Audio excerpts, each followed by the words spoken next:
to order, and we'll go ahead and begin with a round of introductions. I'm Jenny Stapp. I'm the state librarian and glad you could be with us today.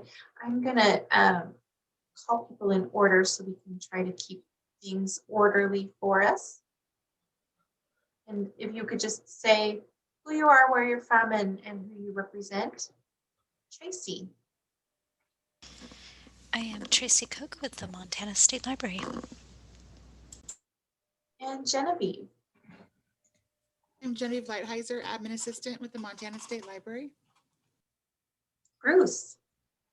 Bruce Newell, State Library Commission. Pamela. Pamela Benjamin, Trails.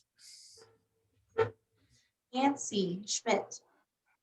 Nancy Schmidt at the Laurel Public Library. I represent the Federation coordinators. Stacy. Stacy Moore, Fallon County Library Director, and I represent small libraries. Dora Lynn. I'm Dora Lynn Rossman. I'm from Montana State University in Bozeman, and I represent the 4 MSU campuses. Kate. Oh, she has a cat too. Yeah. And that's Charlie. Good morning, I'm Kate Peterson, and I work at Helena High School, and I represent large high school libraries. Sarah. Good morning, I'm Sarah McLean at the State Law Library here in Helena and representing special libraries. Susie. I'm Susie McIntyre. I'm the director of the Great Falls Public Library, and I am an at-large member. Catherine.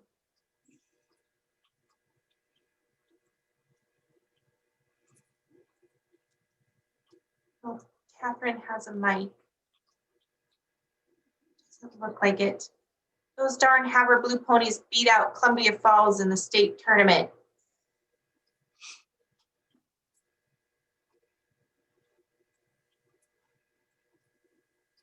Honor.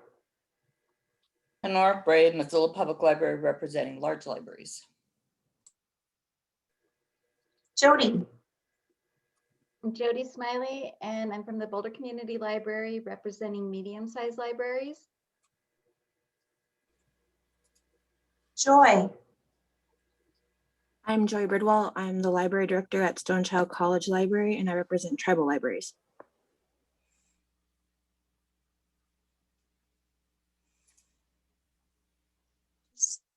Have I missed any NAC members?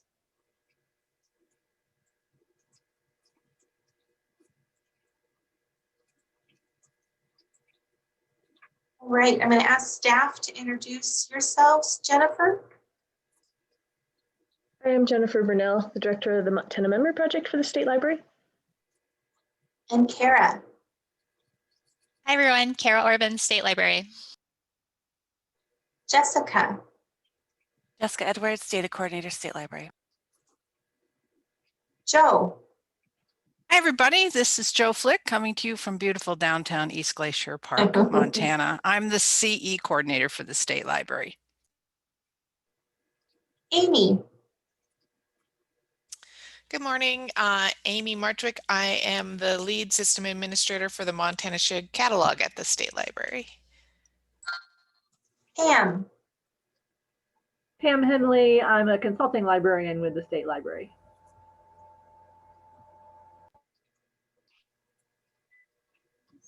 I want to welcome Sonia. Glad you could join us today. Did I miss anybody else?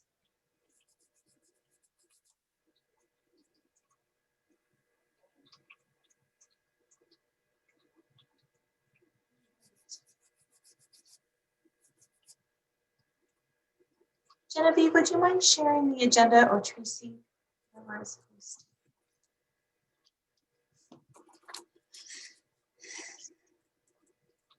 So the first order of business is approval of the January 21st meeting minutes. Are there any corrections or additions to the draft minutes?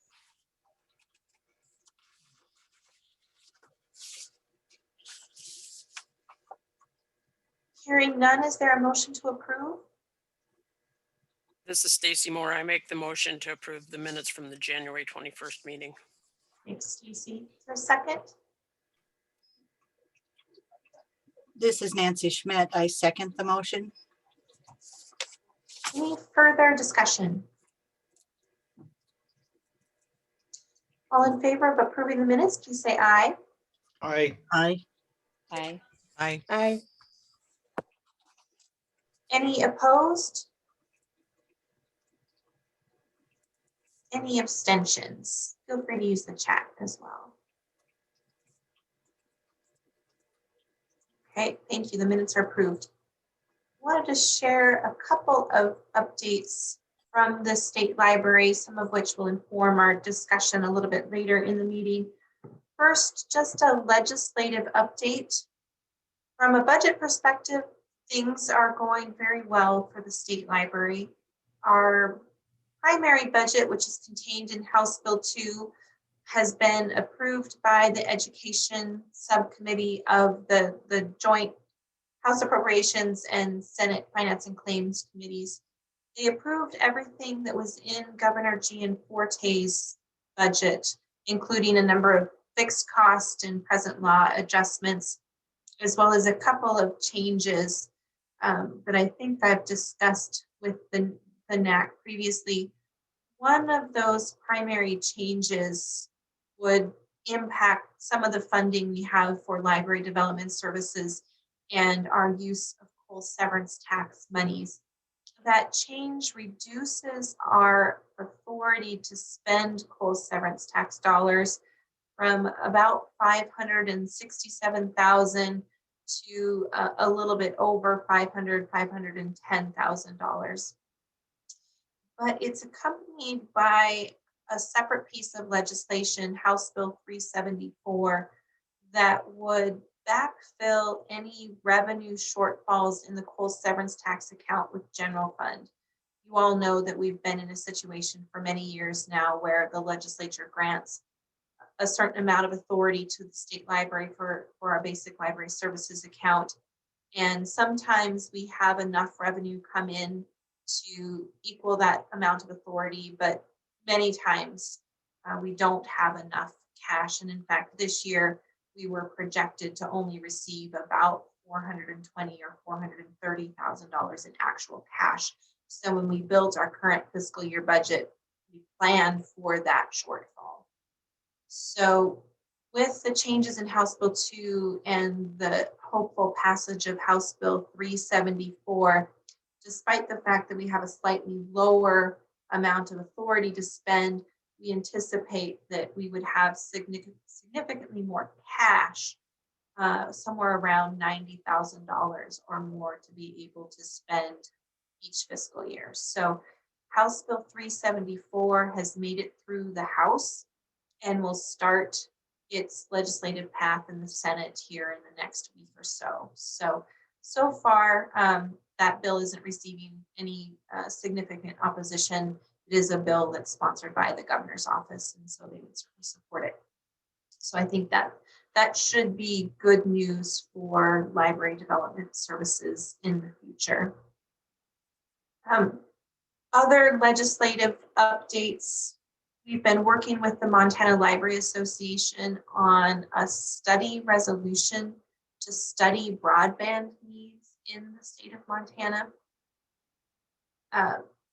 Resolutions go through a slightly different legislative process. So they typically are developed and go through the legislative process later in the session. And then instead of being pieces of legislation that are signed by the governor, any study resolution that's passed then gets prioritized along with other study resolutions, and the legislature then votes on their top priorities to conduct interim studies during the interim period between the next legislative session. So our study resolution that we've drafted is going to be sponsored by Senator Pat Flowers from the Gallatin County. And we've been meeting with a coalition of broadband stakeholders every other week during the session.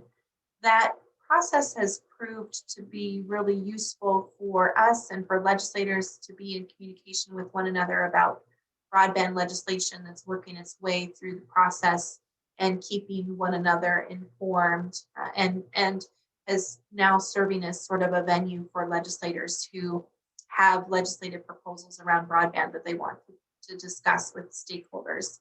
So in a meeting 2 weeks ago, Senator Flowers was asking about any kind of opposition to the study.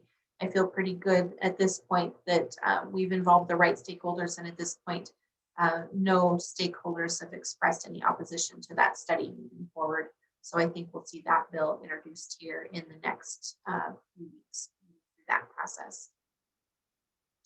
And then finally, 2 other bills that pertain to state library funding are working their way through the process. They would fund more of the services on the digital library side of the state library, primarily funding for our natural resource information system and our GIS services.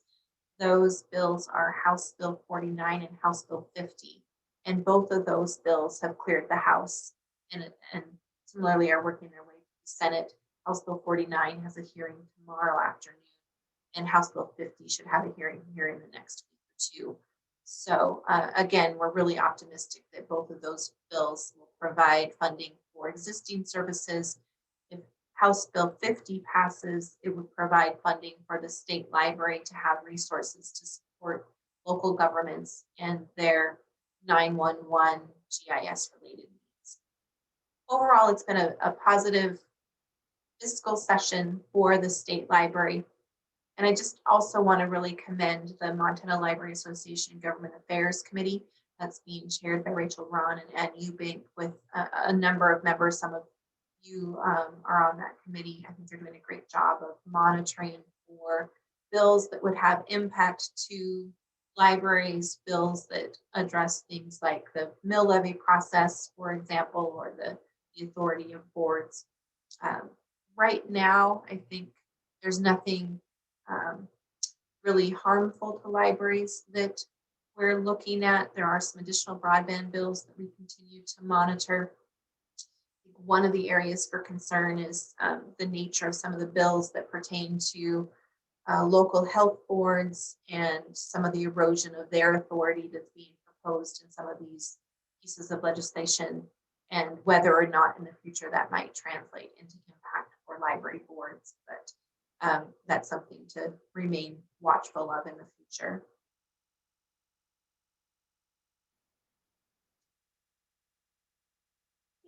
Questions about the legislature?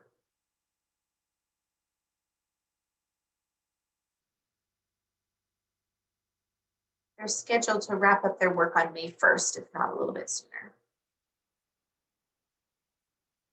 And then the other update I wanted to share with you is about the federal stimulus package. We do have a discussion a little bit later in the agenda about how we might prioritize funding that could come to the state library.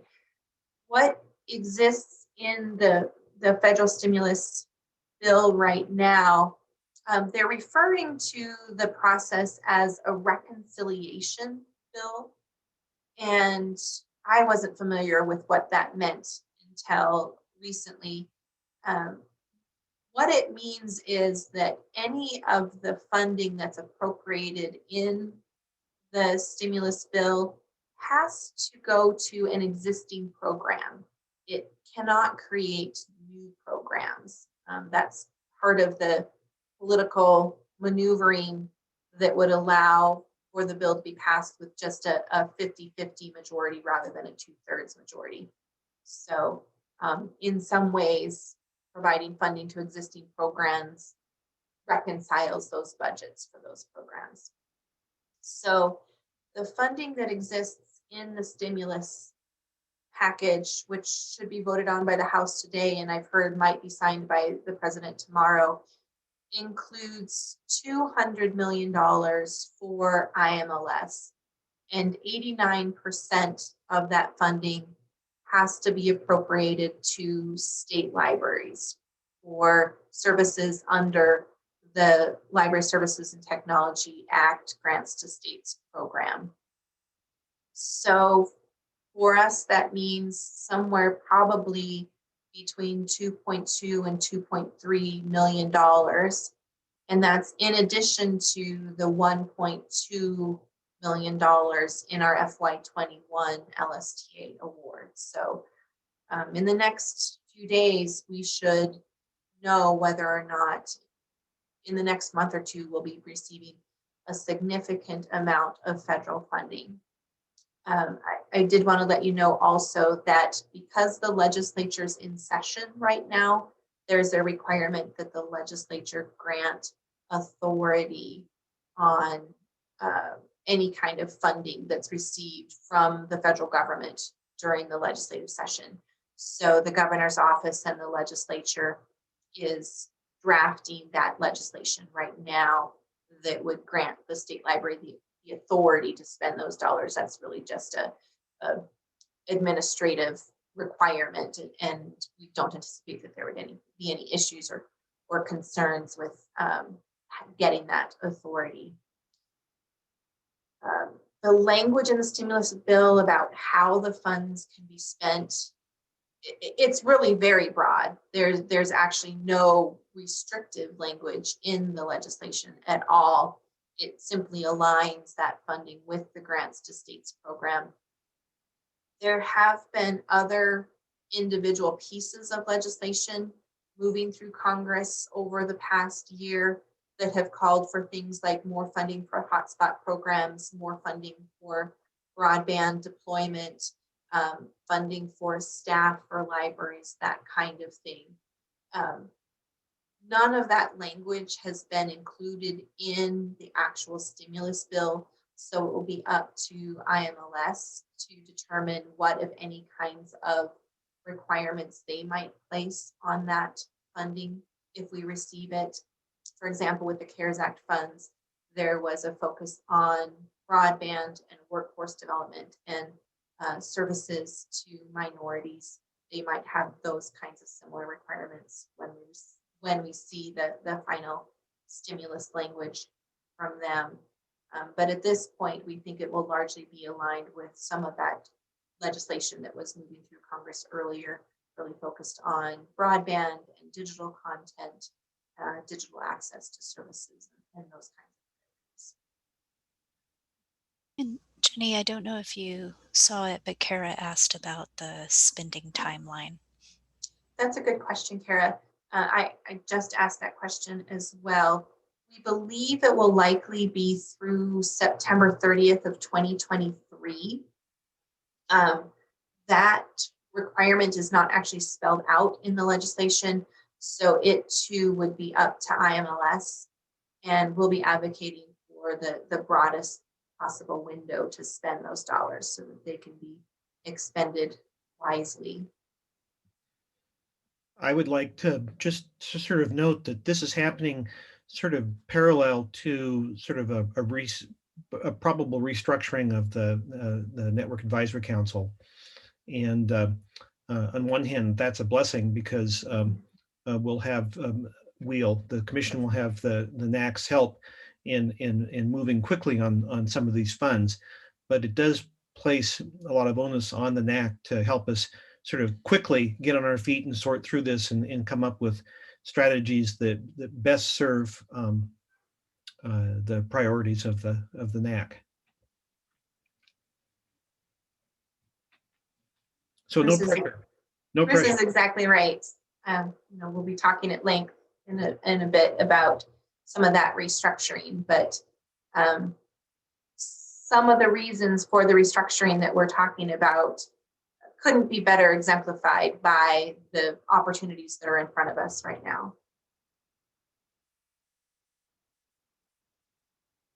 Those were the two state library updates I wanted to be sure to share with you. Are there any questions or any updates that you'd like to have about the state library that I didn't share?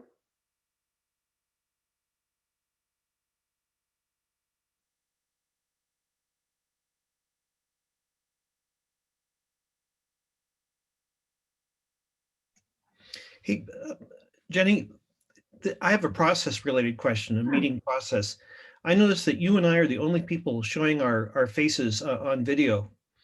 Everyone else has got a placeholder. Am I somehow violating the understanding of this meeting by having my smiling face animated? It sure is useful to see who we're talking to and talking with. My preference is, and I don't want to, no pressure, but it really is a lot friendlier to have one's faces. There you go, Pamela. All right. Chrisio, I'm not wearing pants, so and maybe that's sort of a general problem, but no, I am wearing pants. But it would be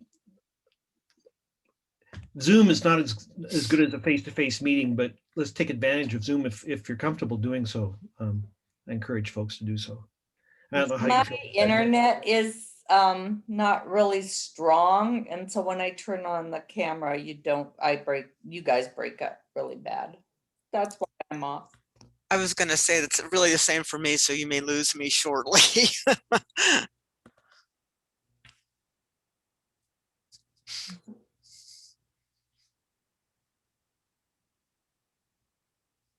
Sorry to throw a temporary halt to the proceedings here. No, I think it's important. Thank you. Jenny, I do have a question. Yeah. Going back a minute about the stimulus bill. Yeah. I had some understanding, and don't ask me where I got this from, but that some of that funding might be able to be allocated for payroll, even the restrictions. Is that going to be something that the IMLS will determine for libraries? I believe so, yes, Pamela. Like I said, in some of the other previous separate bills that were moving through the process, there was an allowance for staff for libraries, for example, who had experienced layoffs because of budget deficits resulting from the pandemic. So I think that is something that's on the table for discussion, but would be determined by IMLS. I do have a meeting with Crosby Kemper tomorrow, and this topic is one of the topics that we'll discuss with him. He's the current director of IMLS. So I hope to have an opportunity to learn more about what they're thinking and how their priorities might be shaped. Okay, thanks. Yeah, I'd be very interested in hearing all those details eventually. Yeah. Any other questions?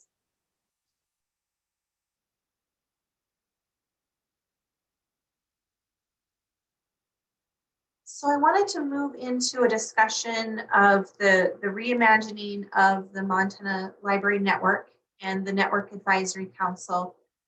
Don't necessarily want to spend a lot of time revisiting some of the previous discussions that we've had unless there are questions. You've heard me and Bruce and others talk about the why we're revisiting the Montana Library Network and sort of what we're imagining at this point. We've had a couple of meetings with this group. We've also had a couple of meetings with members of other committees and advisory groups of the state library that would be impacted by some of these changes. We've had a couple of discussions now with the commission as well. So I want to bring you up to speed on what the discussions that we've had have been and the action that the commission took last week. But I recognize that this is a complex matter and it involves a lot of change, especially in how we organize ourselves to accomplish the work before us. And so if you do have questions, please do let me know. A couple of points I wanted to make coming out of some of the discussions that we had earlier this winter that really relate to the discussions we've had about existing committees and subcommittees. And importantly, that we heard from libraries that it's really important for everybody to feel like they have a voice in determining what the priorities for library services are in Montana, and that no one be left behind. And so I want to try to address those kinds of concerns in our discussion today. So if I don't, be sure and hold me accountable and ask me those kinds of questions.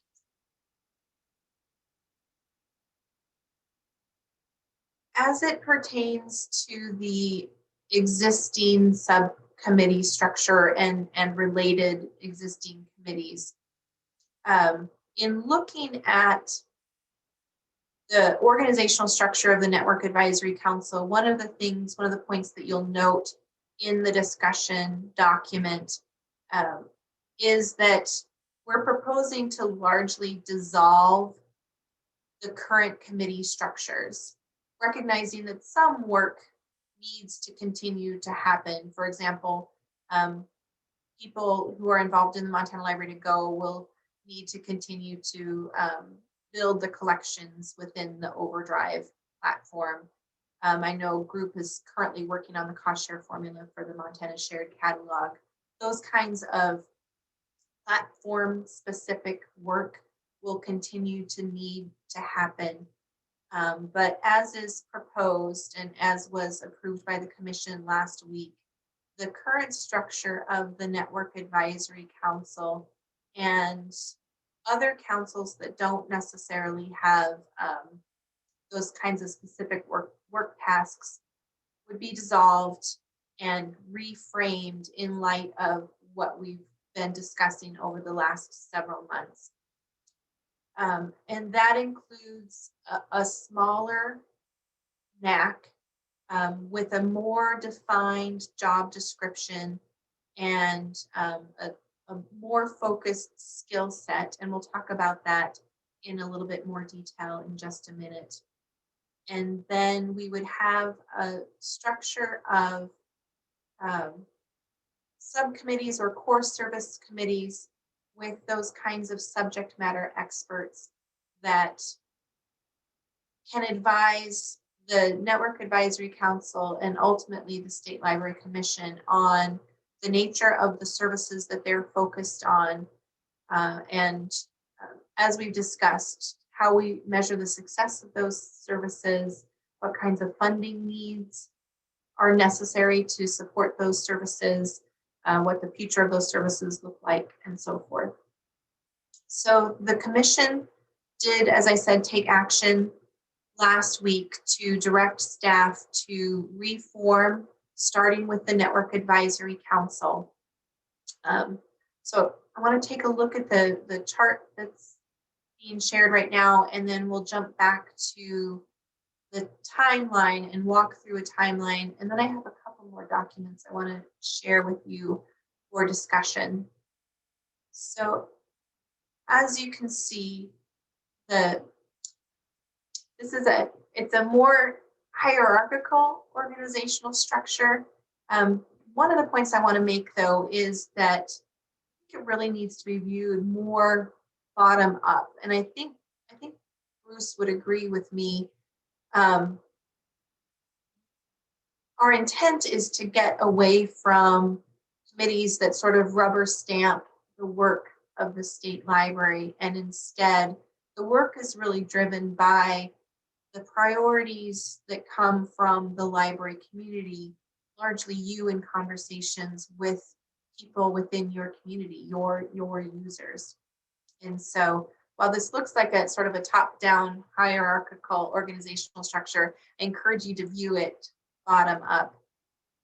The NAC would be responsible for helping determine what the core services of the Montana Library Network are and should be going forward. And some of these will be long-term services and programs that we support. Some core services might be more ad hoc, more short-term research, pilot efforts, and so forth. Again, the core services would be looked at and evaluated and planned for by people with subject matter expertise in those areas. And their responsibilities would be to really think about the scope of those services, how we define success for those services, what kinds of platforms and technology and learning and training and promotion and all of that would be necessary to really make those services successful. They would provide that information to the Network Advisory Council. And the Network Advisory Council's role is to really look at all of these services in a very holistic manner, looking for opportunities for overlap and efficiency, integration and expansion, and then ultimately recommending priorities for investment to the State Library Commission and helping us identify, for example, when we have $2.3 million coming our way. My idea of success is that the NAC has $10 million of asks, and they come back to us with $2.3 million in priorities. And the commission and the state library staff work through the NAC and with these subcommittees to enact those kinds of recommendations. I want to take us through a few more documents that I hope will keep making this a little bit more concrete, but I'll pause and ask if there's any questions.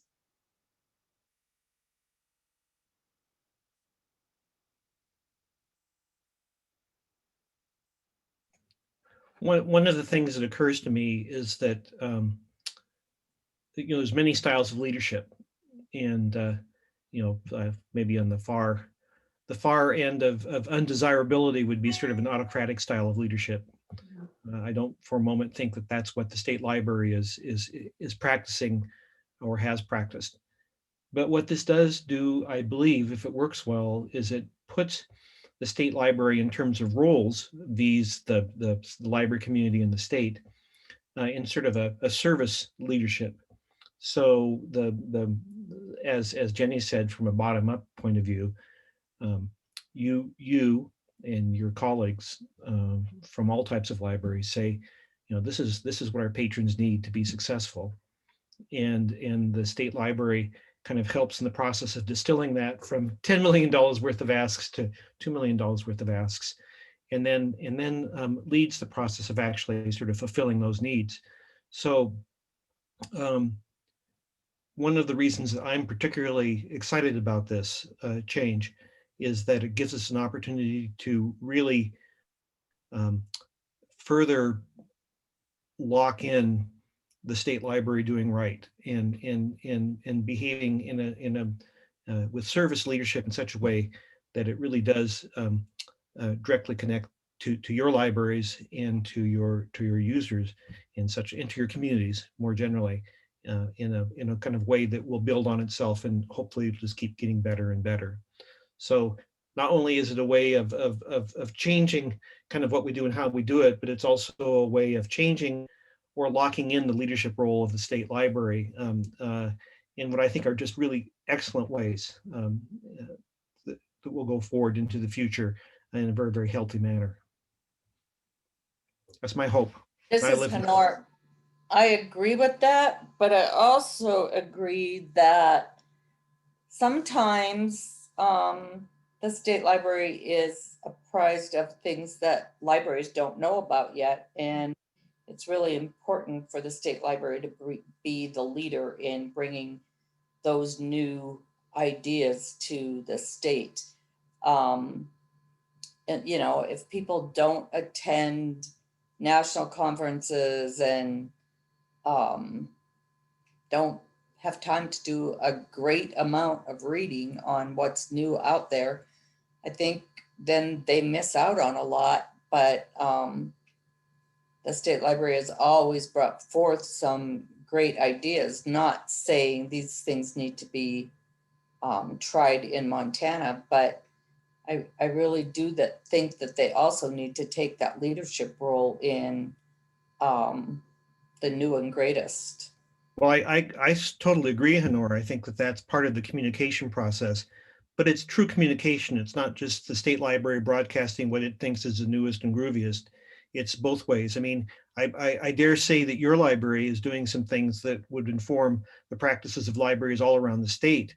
And state library I believe has a role in helping you kind of trumpet that and do some storytelling in such a way that other librarians pick up on this and say, wow, have you heard of what Missoula Public is doing? This is great stuff, and you can do it too, and then helping everyone do it. So I think it works both ways. I think if the state library, I think any librarian in the state of Montana that knows of something that will be for the good of our communities needs to speak up, and the state library needs to has a role in promulgating that good news.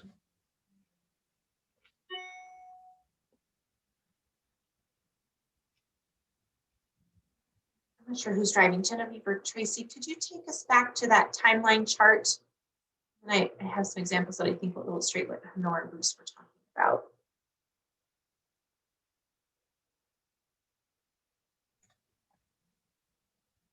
So as I said, the commission did take action at their meeting last week to direct the state library staff to enact this changed organizational structure. I think largely that represents the greatest change that we're talking about. Some of the process steps, I think, really just set us on a path for good practices and workflows.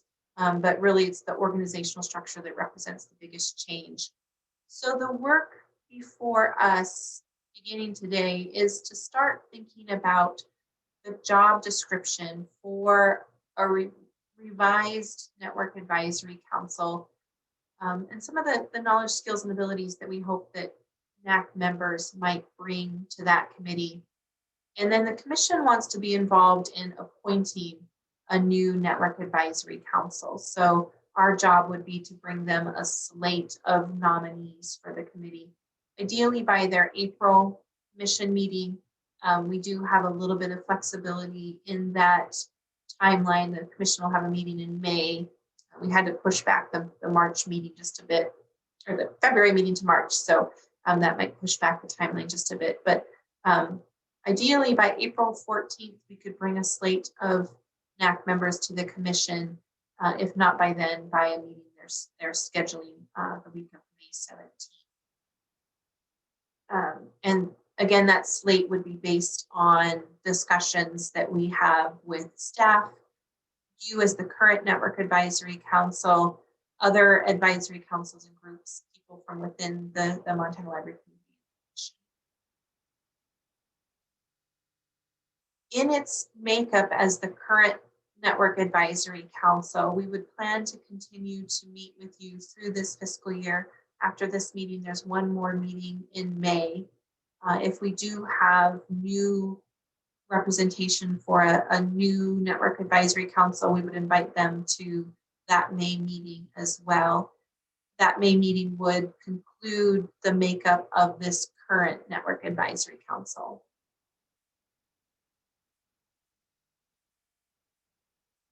And then from there, the work of the new NAC begins. And some of this would get articulated in that job description that I mentioned.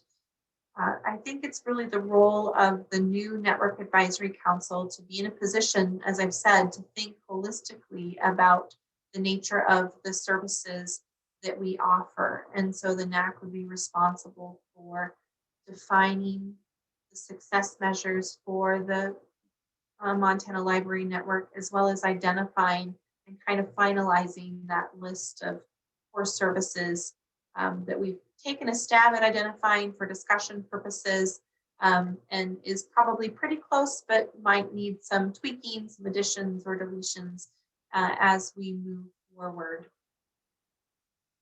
My hope is that the new NAC would bring a final list of those core services to the commission at their August commission meeting.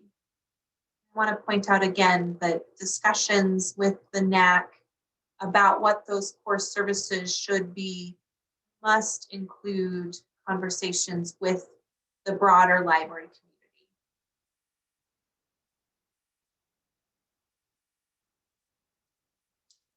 Then once we have that set of core services in place, we would begin seeking volunteers for the core services committees.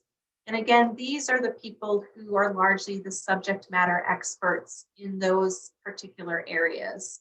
So for example, we have IT staff within our libraries. I hope we might get a couple volunteers who are IT staff to help us support a core services committee that's focused on networking and broadband access, for example.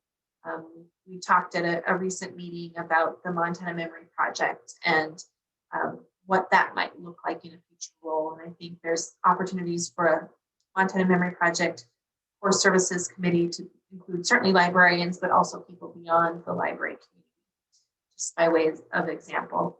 But again, these are intended to be those people who have subject matter expertise and are deeply committed to the success of these particular services. And then between October and May of next year, these core services committees would begin to evaluate the services that exist.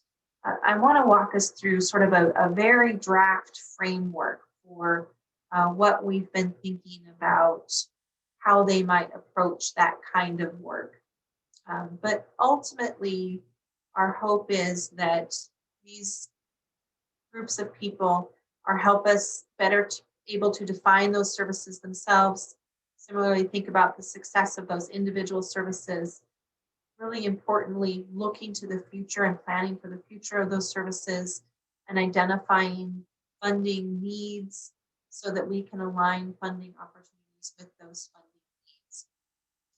There's two sort of immediate needs coming out of that work. One would be recommendations from those core committees to inform the it would be the FY23 library development budget for the state library.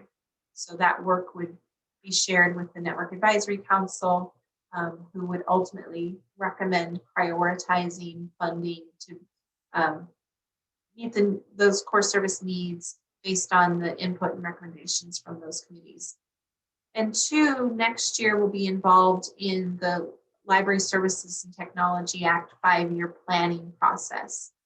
And I see the work of these core service committees largely informing the priorities of that LSTA 5-year plan that will be due next summer. So there's quite a bit of heavy lifting proposed in this timeline for the fall and winter next year.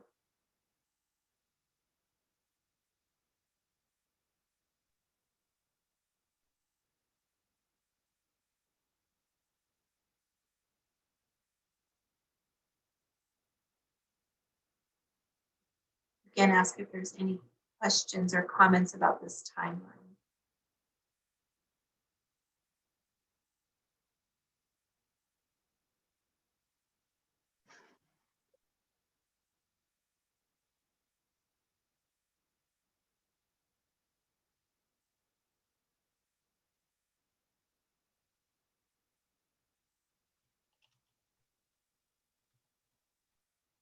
So as we begin to seek your input on the work of the NAC, I'm going to ask if I could be made the host so that I think I might be able to share my screen, but.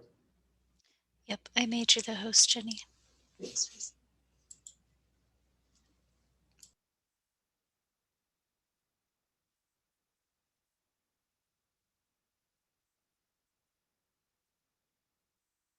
Some of you might be familiar with the concept of engagement, innovation, and infrastructure. It's something that the state libraries talked about off and on for a number of years. To me, it's always been a really helpful way to think about how the state libraries work interfaces with the work and needs of local libraries.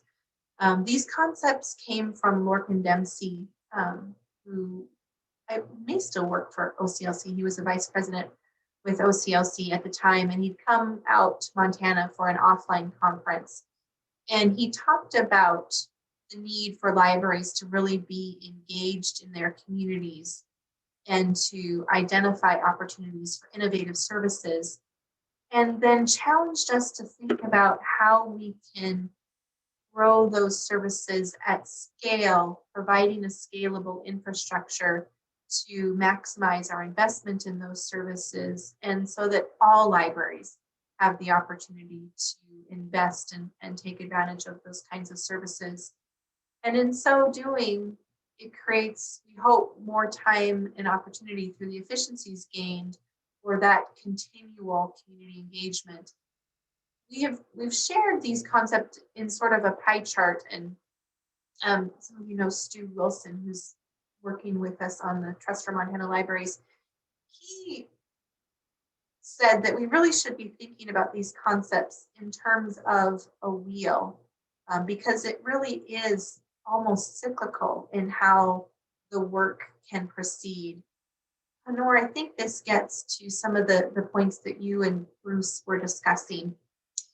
The opportunities for innovation and new services really are driven by the needs that we see in our communities and how libraries within our state and around the region and country are working to address similar needs that they're seeing in their libraries. So whether it's the state library identifying needs and opportunities for engagement, or hopefully local librarians raising issues, needs, opportunities that you're hearing in your communities, it's at that point where our work really interfaces with the needs of our users and is sort of at the bottom, foundational, if you think about that organizational chart, in informing the work and the needs that we hope we can address through these services of the Montana Library Network. And then with the expertise garnered through the core services committees, we can think about how we can be innovative in addressing those needs and hopefully developing the kinds of services that can continue to grow those services to a scale where we can benefit all libraries through the infrastructure necessary to do that work. I threw some logos on this slide just to sort of illustrate a little bit some examples of our past and current work. And it's certainly not perfect, but it allows for some discussion. So, you know, the whole concept of as we've talked about, of the Montana Shared Catalog came from conversations with a handful of librarians almost 20 years ago, talking about how they could come together to support an ILS. And with support of those libraries and the state library, we were able to develop the Montana Shared Catalog, and that has become a really robust infrastructure for 180 libraries in the state now. And the same is true for Montana Library to Go. Librarians came to the state library and said, you know, we need to be planning to deploy ebooks in our libraries, and we need help figuring out how to do that. More recently, we've of course been supporting the hotspot lending program, a need that we were thinking about prior to the pandemic, but really escalated in need as a result of the pandemic. The Montana Library Spark example is something that's really sort of in its infancy, and we're just sort of learning right now what the needs are within your communities and what opportunities might we invest in the future. Amelia's, as you know, working with a consultant. That was something that we've talked with the Network Advisory Count for the last couple of years. They've got some pilot ideas in place, and are going to be working with about a dozen libraries to test some of the work that they have planned, with the hope that we can learn more about the needs in our communities and the opportunities for libraries to support entrepreneurship and economic development in our communities. And from that learning, we hope that there will be opportunities for us to invest in at scale so that more and more libraries can be able to support and deploy services that support those needs. And, you know, who knows what will come next? I think the exciting opportunity is that we're building an infrastructure that is always asking the question, what comes next?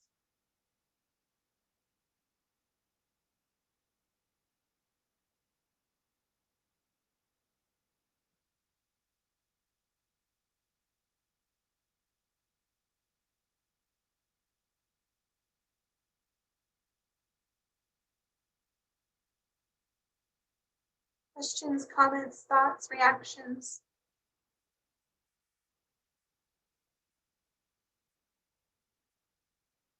We will share this in the next document I'm going to share with you online. We hesitated to do so too early because some of this information requires some explanation.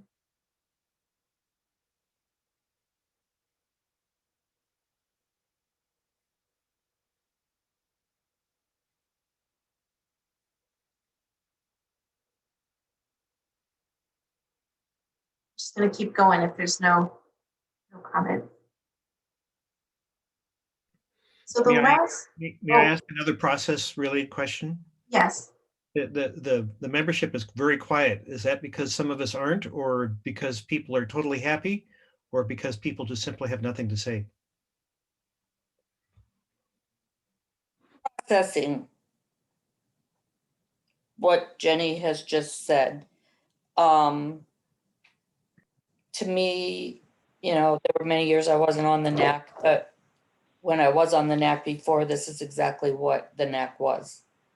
So it sounds perfect to me, but I'm not sure what went on in those middle years and how it's changed.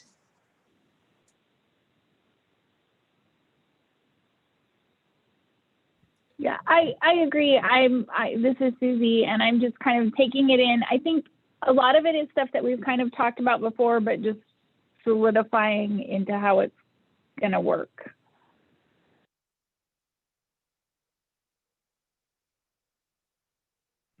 But it's important to me that we move as a committee through this, and thank you, Susie and Honor.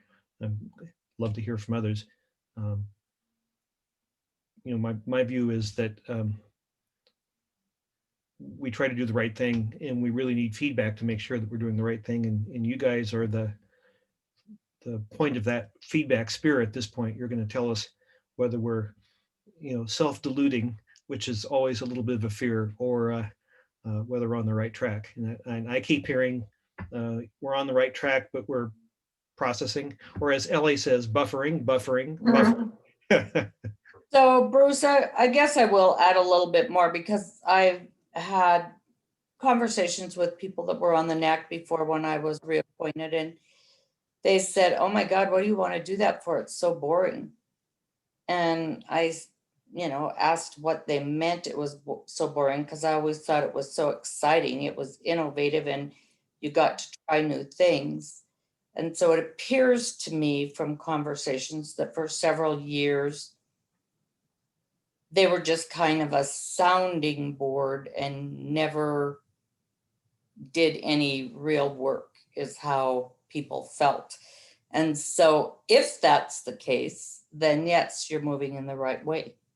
If I'm not sure that that was the case, or, you know, if it was just personalities, but I've always felt like this was a group that was movers and shakers to get things done. And so by what Jenny just explained, that's exactly where this group should be moving if it hasn't been in the past, in my opinion.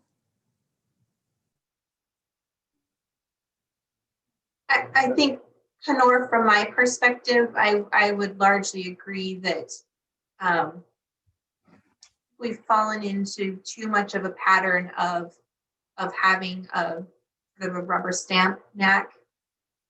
When I think about some of the initiatives that are on this diagram, a lot of these came from the state library, which is great. It's, you know, as you pointed out, we have an opportunity to see what's occurring in other states, and to bring those ideas back to Montana. But it's really important for us to know that we're meeting the needs that you're seeing on the ground. And I never have the confidence that we're doing that when I feel like we're sort of speaking into an echo chamber. And it's really that we're trying to get away from with the makeup of the current NAC and the current processes. Sure. And why I think it's so important that we have a more bottom-up approach to this kind of planning. I would agree. But if you look at what's on this map, those things have survived because they were what helped to give great service to Montana.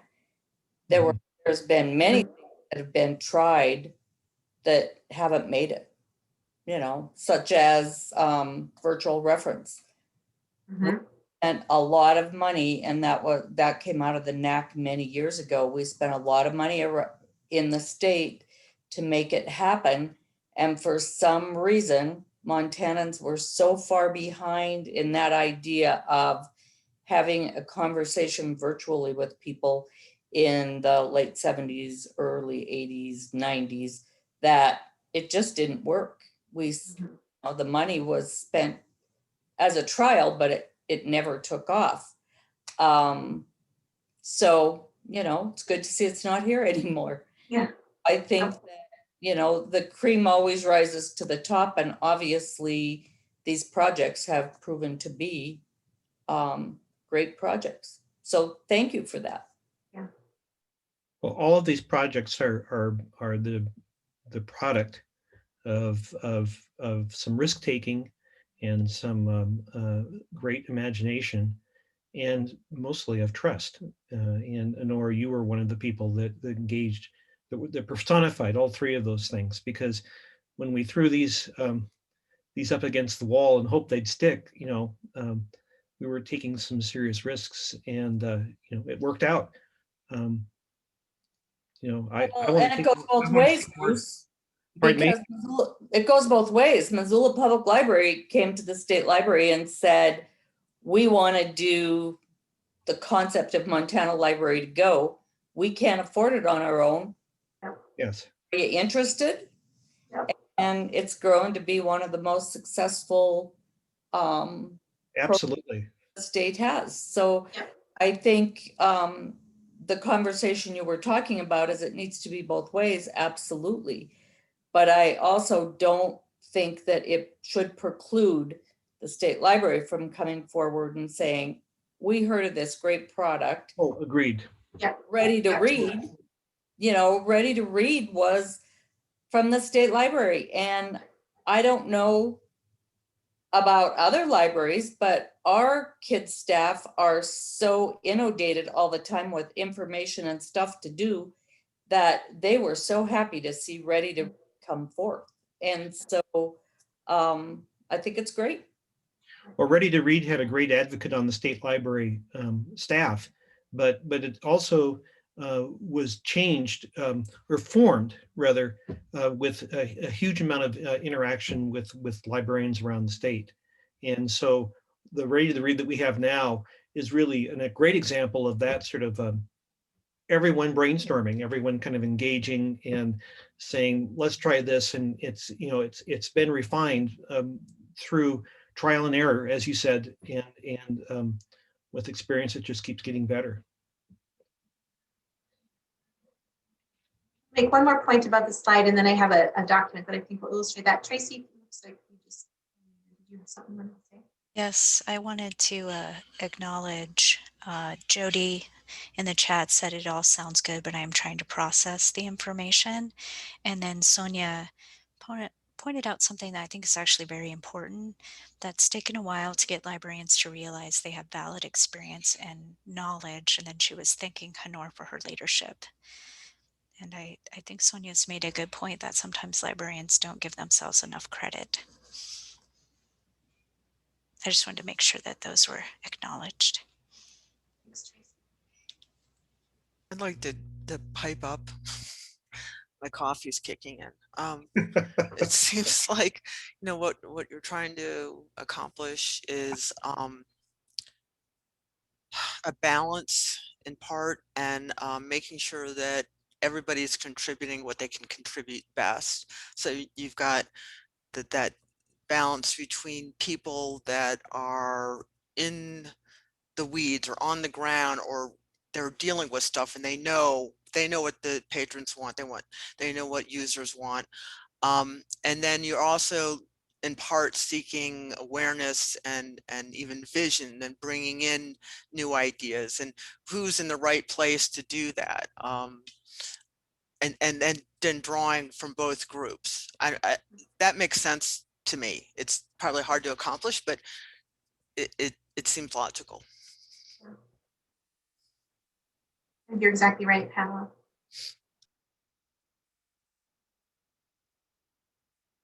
The point I wanted to make about this wheel is that it relates to sort of a process that we've talked a lot about with the NAC, and that's pilots, projects, and programs.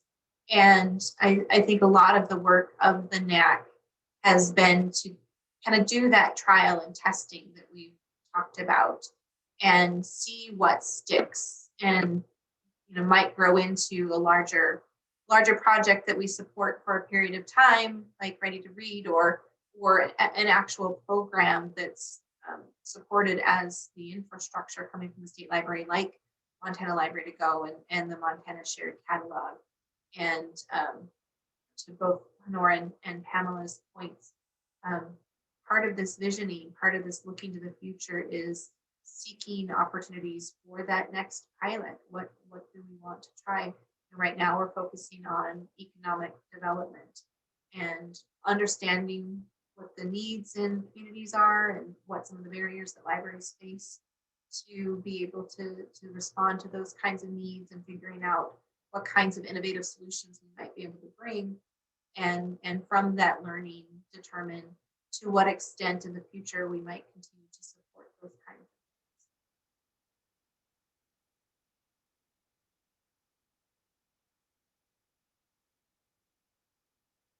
I want to share one more document that I hope will continue to make this just a little bit more tangible. So again, thinking about the NAC's role in taking in all of this information holistically, I want to talk about sort of the real work of the core services committees. This is intended to be relatively high level, and I'll walk you through the document in just a minute. And it's not intended to capture any kind of project implementation that might be specific to a service, for example. I recognize that there's real tangible work to be done, but at a minimum, where there is alignment and consistency in the work of the services would be in how we plan for and evaluate those services.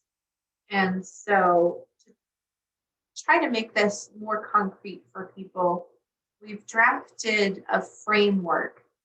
And one way to think about the work of the core service committees is that at least once a year or so, those committees would go through the process of evaluating the services for which they have responsibility against this kind of framework. And this would be the information that they would then be reporting back to the Network Advisory Council, and the Network Advisory Council would be considering when making their recommendations, either for new services or investment in existing services. And I did not fully complete this form. It's intended to just be very conversational, really just a discussion draft, but focusing a bit on Montana Library to Go and what it could look like in the future, just simply to try to make this a little bit more realistic for you to think about. Again, the work of completing these kinds of thought exercises and planning would be the work of the core services committees.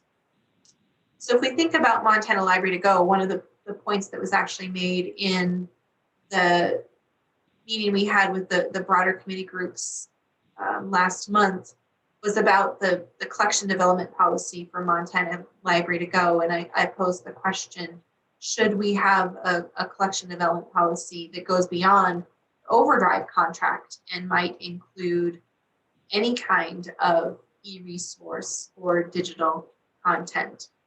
So that's a question for another day, but it illustrates that these core services go beyond a single platform. Right now we have an overdrive contract.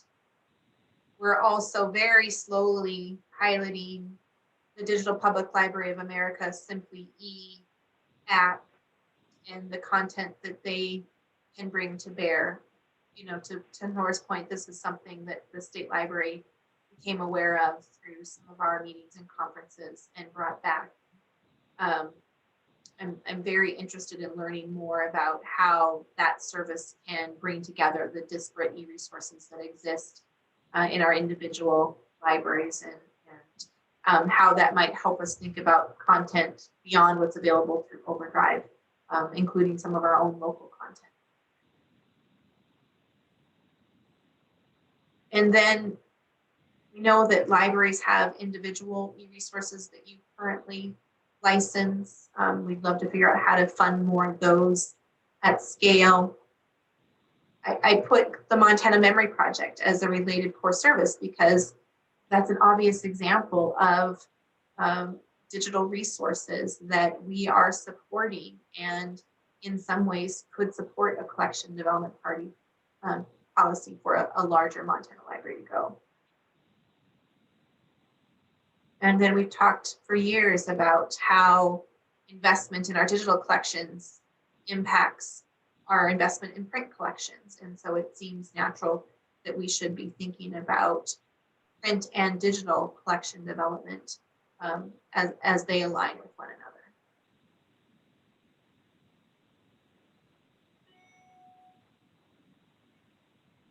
Just a couple comments in the chat. Kate pointing out that she thinks this is a good model because it allows people to kind of work on areas where they're passionate. And Sarah was agreeing with that. This is Susie, and I would just like to add something. I like this layout. I feel like each core service might need an extra, row to talk about advocacy, because one of the things that I think is really true about Montana Library to Go and some other things is that the environment that libraries are existing in make it difficult for it to succeed. So a piece of Montana Library to Go to be successful is to get the publishers to work with us and to deal with copyright and to deal with these other things. And we will be much better off if we do that collectively. But I think the same thing is true for the Montana Shared Catalog. I mean, there's all the practical stuff that we do, and then there's also how do we make CERC better? How do we do these extra things? So those are one of the pieces that you need expertise in the particular area, but you also need expertise in advocacy. So I think that might be something we want to throw in. I think maybe we put a little checkbox there when we think about the job description for the NAC as well. I'm just going to scroll down because there's some related suggestions here.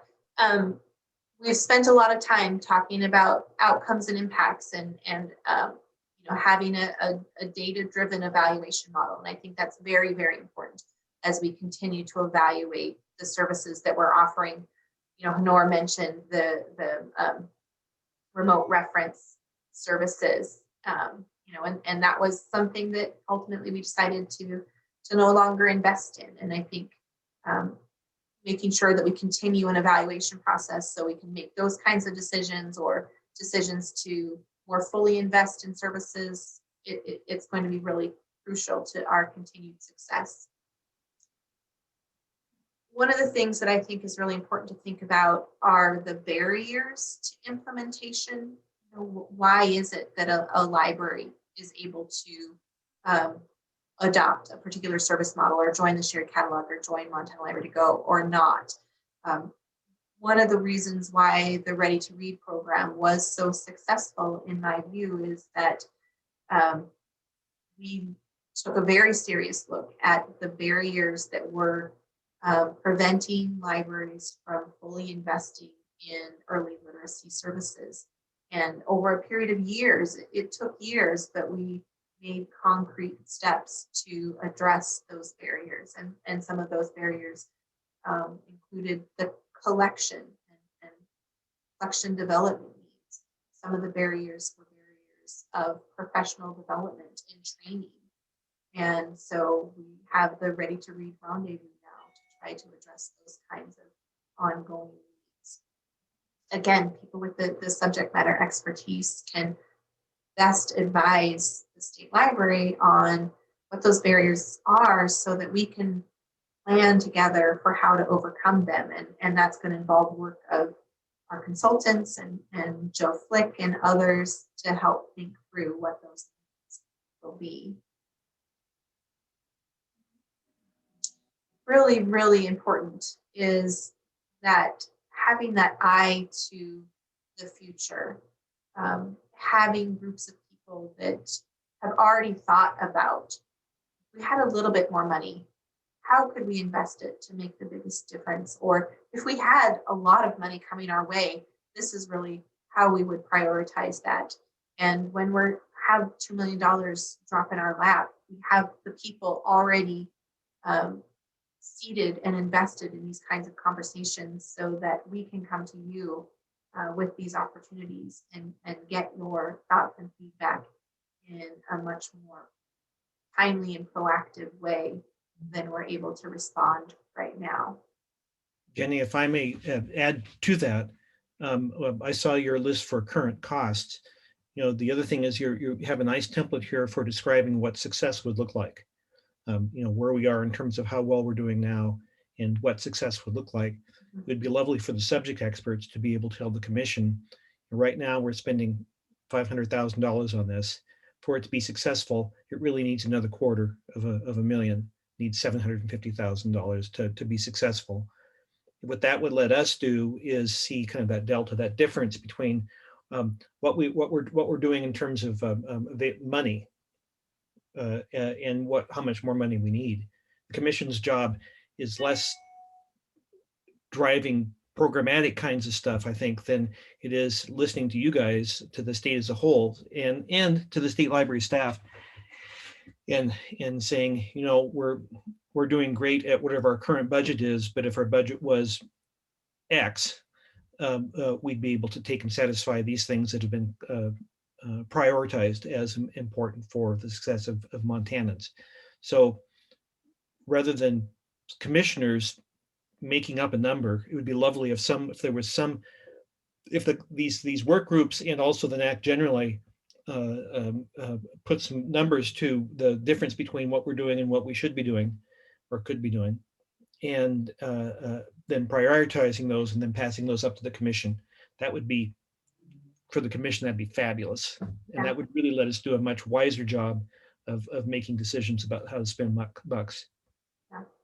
Like I said, success to me is $10 million of identified asks. And we've got 2.3 in stimulus dollars, and we can go to the legislature, we can go to the Trust for Montana Libraries and other sources and figure the rest out. Yeah, it's in a way, the NAC is working best when it's making life most complicated for the commission, making them make hard decisions between multiple really good ideas.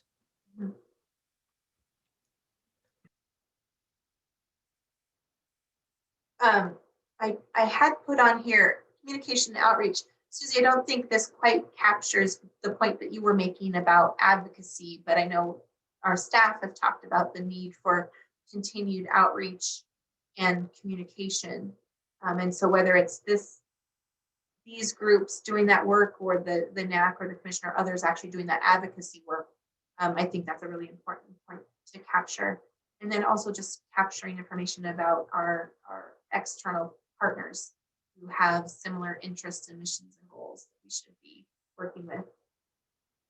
Again, this is just very, very drafty, but I wanted to have some way to illustrate what I view as the concrete work of these core committees. And from this work will be identified projects. Like, for example, we have the Digital Public Library of America pilot that's kind of slowly chugging along a little bit. With this group seated, I would hope that we would have a group that's invested in actually helping us implement that pilot in a much more timely and efficient manner. There's going to be work to do procurement processes and other kinds of studies that can come as we explore more deeply what the services themselves look like. And that in some cases might be unique and specific to the core service. In some ways, it might be very much related to another core service, and we might have some ad hoc committees or task forces tasked with conducting a study or doing an evaluation together to address a particular need. I see, for example, if the NAC is reviewing this kind of information from the core services committees and we see similar barriers that we need to address. A good example, I think, might be discussions around equity, diversity, and inclusion. I think that's something that takes focused effort to really understand initially. In the future, I can see EDI being another lens by which we evaluate all of our services, and is just built into this framework. I think we've got some learning to do to get us there, and I think that makes sense to continue that work in an ad hoc committee or task force or something.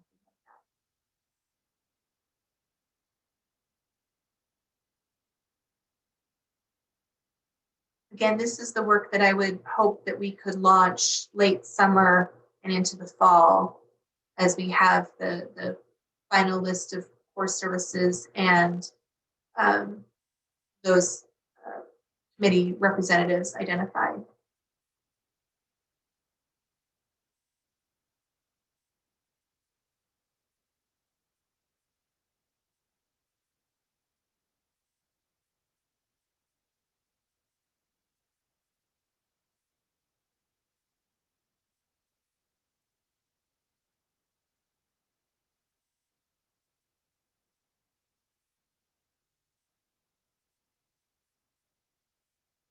It's just about 10 to 11, and we're scheduled to meet for a little bit longer.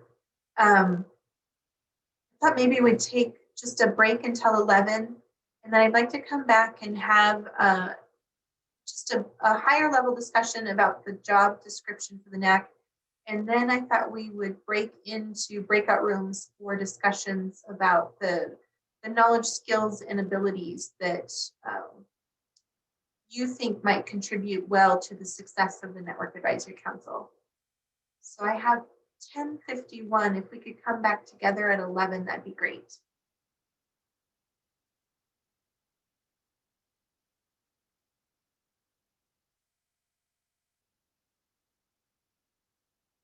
There are other kinds of work that you would think would be the responsibilities of the Network Advisory Council.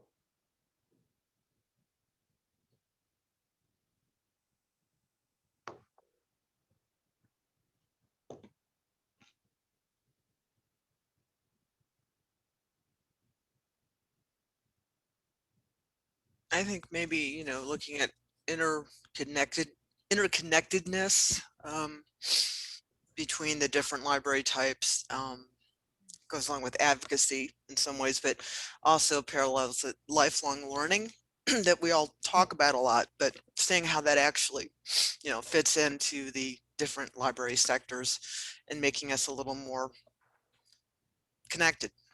Yeah, absolutely, Pamela.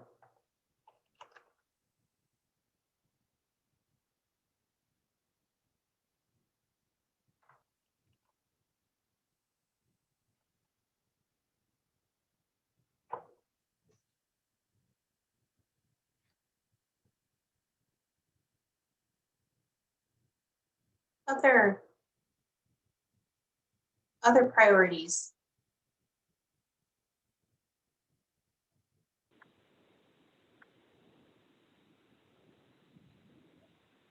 So we're talking about the skills of the people that are going to be on the NAC. The work of the people on the NAC. Yep. I feel like, I don't know how to say it, but like an ability to be wrong, an ability to take risks, because I think one of the things that Honor was speaking to was that, you know, one of the problems with the NAC was just kind of rubber stamping, and we need to try stuff that's not going to work because nobody bats 100, and so some sort of thing about ability to be open to new ideas and take risks. I think, because some of us have more capacity for risk than others. We don't want the whole NAC to be taking huge risks, but.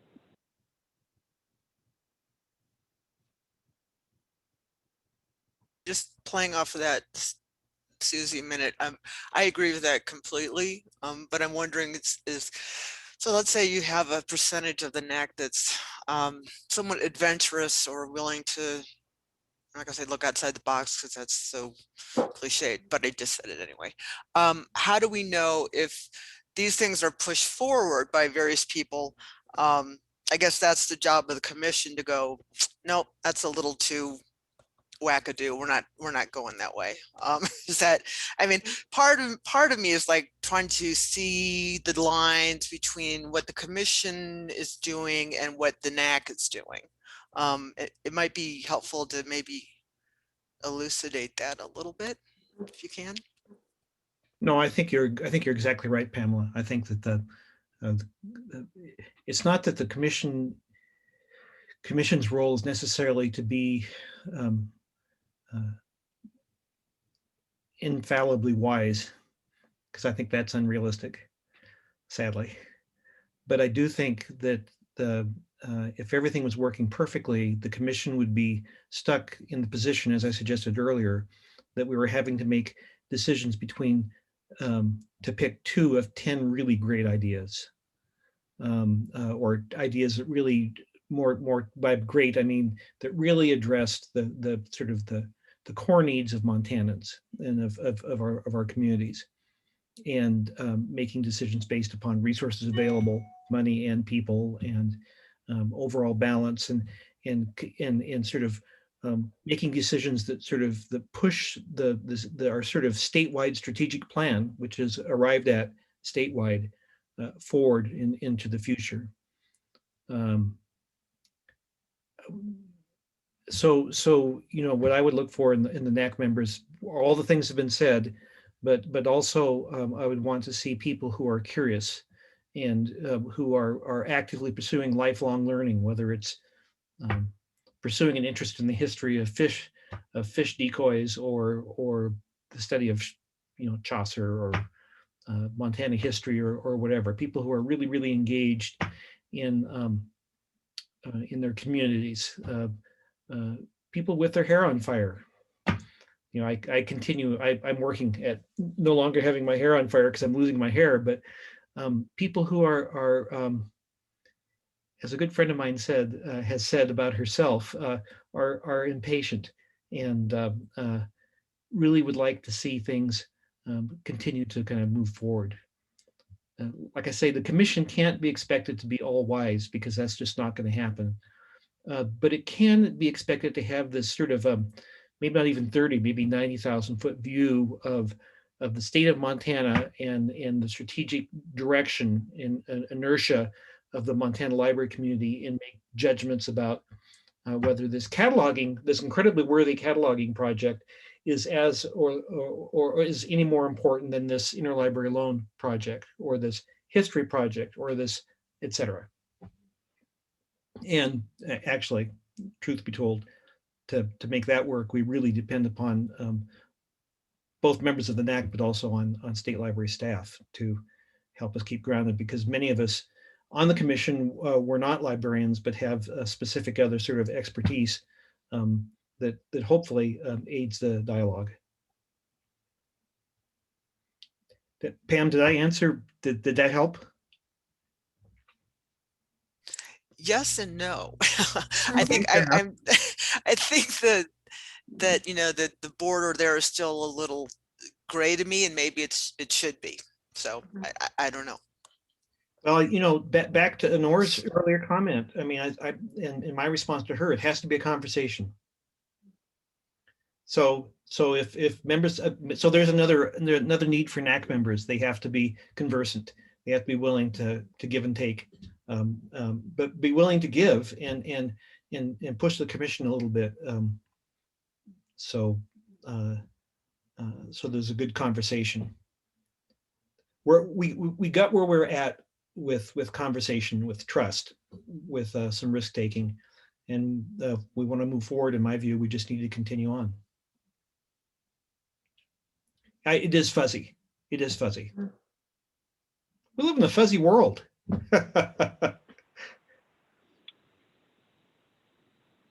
I would also say that they need to have an understanding of the needs of their community, whoever their community is. You know, Pamela might need to know what the needs of the students are. I might need to know what, you know, the needs of, you know, more urban people are. Other people might need to know what the needs of more rural people are. And wanting to be, I guess, I was thinking of that as a competency in terms of wanting to be in touch with that. I feel like it's really easy to feel like you know, but being willing to learn and understand what the needs of the community are, whatever your area is. This is Stacy. My comment kind of goes along with Susie's there. I think first the people need to have a knowledge of the history of the MSL, and then to have the demographic balance. But they also need to know the financial differences between the different communities within. And last, I think it's really important that everyone, the NAC tries pulling information from the quiet librarians, because a lot of librarians aren't like me. They're quiet and they have really good ideas, but we just don't hear them.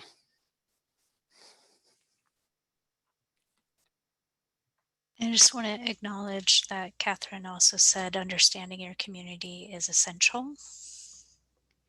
And if I can, because I think Jenny's the one taking notes, could I ask like Sarah and Kate and Nancy and Dorlin, we haven't kind of heard from you yet. I was wondering if you minded kind of sharing your thoughts about either what the work of the new and network advisory council should be, or what knowledge, skills, and abilities they might need.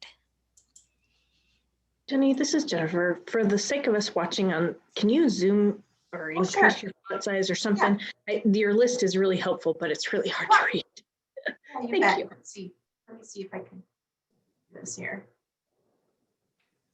This is Honor, and when you say understanding community, I think it's really important for people to be open-minded about communities, because I understand my community and what they want. But I also understand that when I was the director in Anaconda, that community was much different and needed much different things.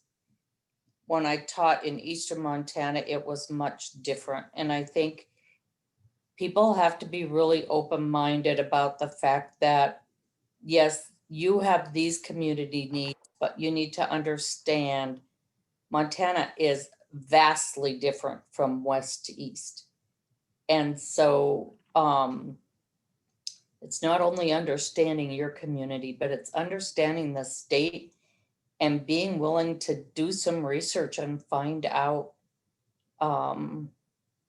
what needs are across the state, whether that research is calling librarians and asking them, what do you think about this idea or whatever.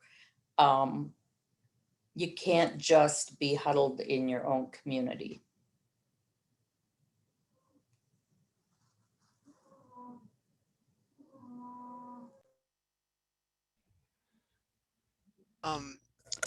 Risk talking too much. If I can just jump onto what Honora said, in addition to knowing your community, which is indeed crucial, sometimes you have to know more than your community, meaning, anticipating. So they may not be there now, but they're going to be there in like 2 or 3 years. So that's a hard balance to strike too. That's a good point, Pamela. We talk a lot about those who are satisfied with good enough. What we have is good enough.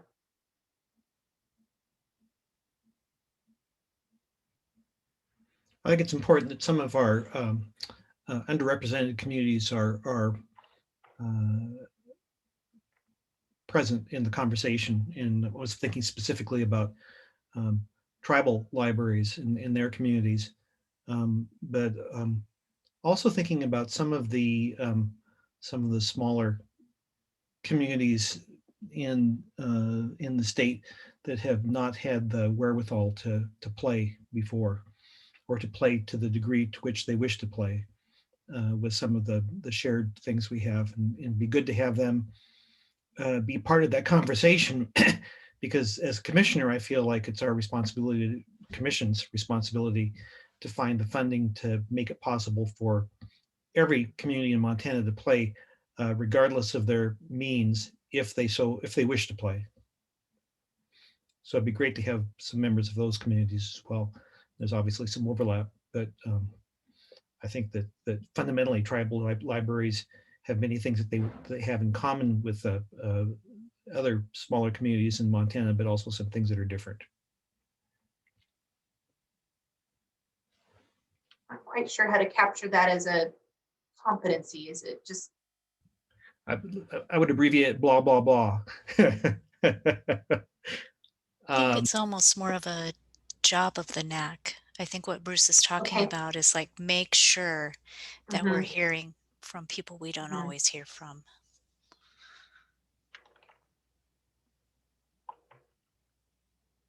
That's helpful. And as as if we're successful, we'll be pushing towards a more equitable, more balanced suite of content and services that are shared by libraries through the state.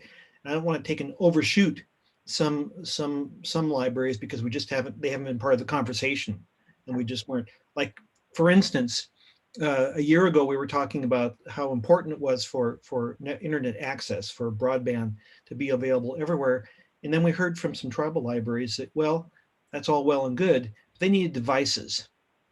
And from that, came some of the programs the state library successfully engaged in. And so it's those kinds of comments that are really important to keep us so that we're informed enough to take and do a job of moving along the right track. So I think the skill that involves is being a good listener. Yes.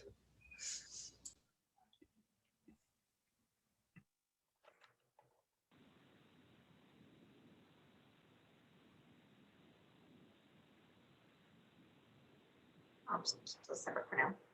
Kara has a really good comment.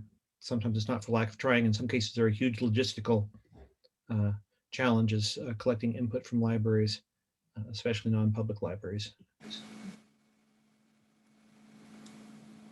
Can you hear me? Yeah, go ahead. Okay. It took me like 3 times to figure out that my microphone was pointing to the wrong one. I don't know that I've got something to really add to this list, but I guess one thing I just wanted to comment on that I've been struck by is just how I think the pilot projects we've done have been really useful. And I'd like to continue that kind of experience. And the one I wanted to bring up was the wireless hotspots program. One of the things we've discovered at MSU is sort of this assumption the digital divide is purely financial, and it's not always. And so, for example, we've had incidents where we've had students who are needing to move to a new place to live, and it takes 2 months to get internet hooked up. Somebody might be in a situation where they've got roommates and no place to go for good internet. Some people in our family housing at MSU's campus have lousy internet. You think that since it's on campus, you think it'd be good, but it's not necessarily. And so those are sort of some of those communities where you make assumptions about a community and you don't know about how that actually looks until you start gathering data and giving devices out to those people. And so I hope that we can continue to do programs that surface things that we've speculated about, but that we don't have a lot of data to go on until we actually do those programs. So sometimes I think I'm representing an academic community, and I would not have told you some of those things I just said until we did the pilot program. Yeah. So I think the experimental nature of the NAC has been really important of what we're willing to try, and sometimes walking away from things that don't work well, or sometimes handing them off once we've started them. So I want to also acknowledge Nancy's comment, which is about sustainability. So she said, we need to think of how the smaller libraries will sustain some of these programs. They're great to start with, but it can fizzle out without sustainability. And that was something Joe Flick facilitated just a conversation with libraries about the hotspots. And one of the things that came up was how to fund them beyond the grant. And and it's not just sustainability in small libraries, it's sustainability across the board. Because as tax structures change, and especially with the laws that are going into effect in Montana right now, I hear that tax dollars will be less and less, and that's going to affect all public libraries, or all libraries across the board, not just small communities or big communities. It's going to be everybody. And that's clearly part of the responsibility of the commission, is to keep focused on that and keep moving towards finding a suite of revenues sources that will continue to sustain us. The other thing I was thinking about as folks were talking was this group of NAC members are also a group that we might look at.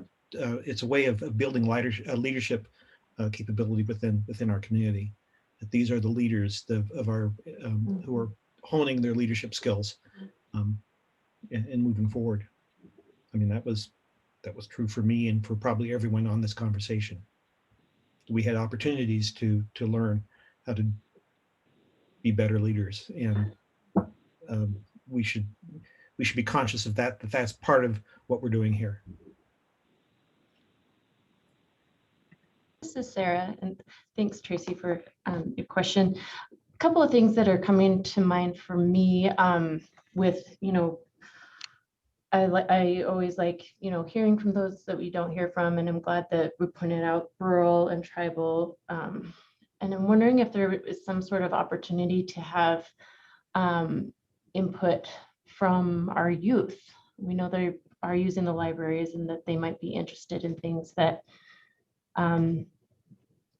we're not aware of. And I know that maybe a full NAC commitment might not be realistic, but maybe something where we could get more input. And then also, to keep other, as we talk about things that are going on in Montana that would be great to ensure that we had LGBTQ input. And again, even if it wasn't specified that we had to have some member representing, I don't want to make a token member or anything like that, that we're reaching out into, again, all these communities that maybe we're not hearing from, or we assume that we're all hearing from, but we're not talking about. So sorry, that's what comes to mind for me. Thanks. Yeah, Sarah, I think that's so wise.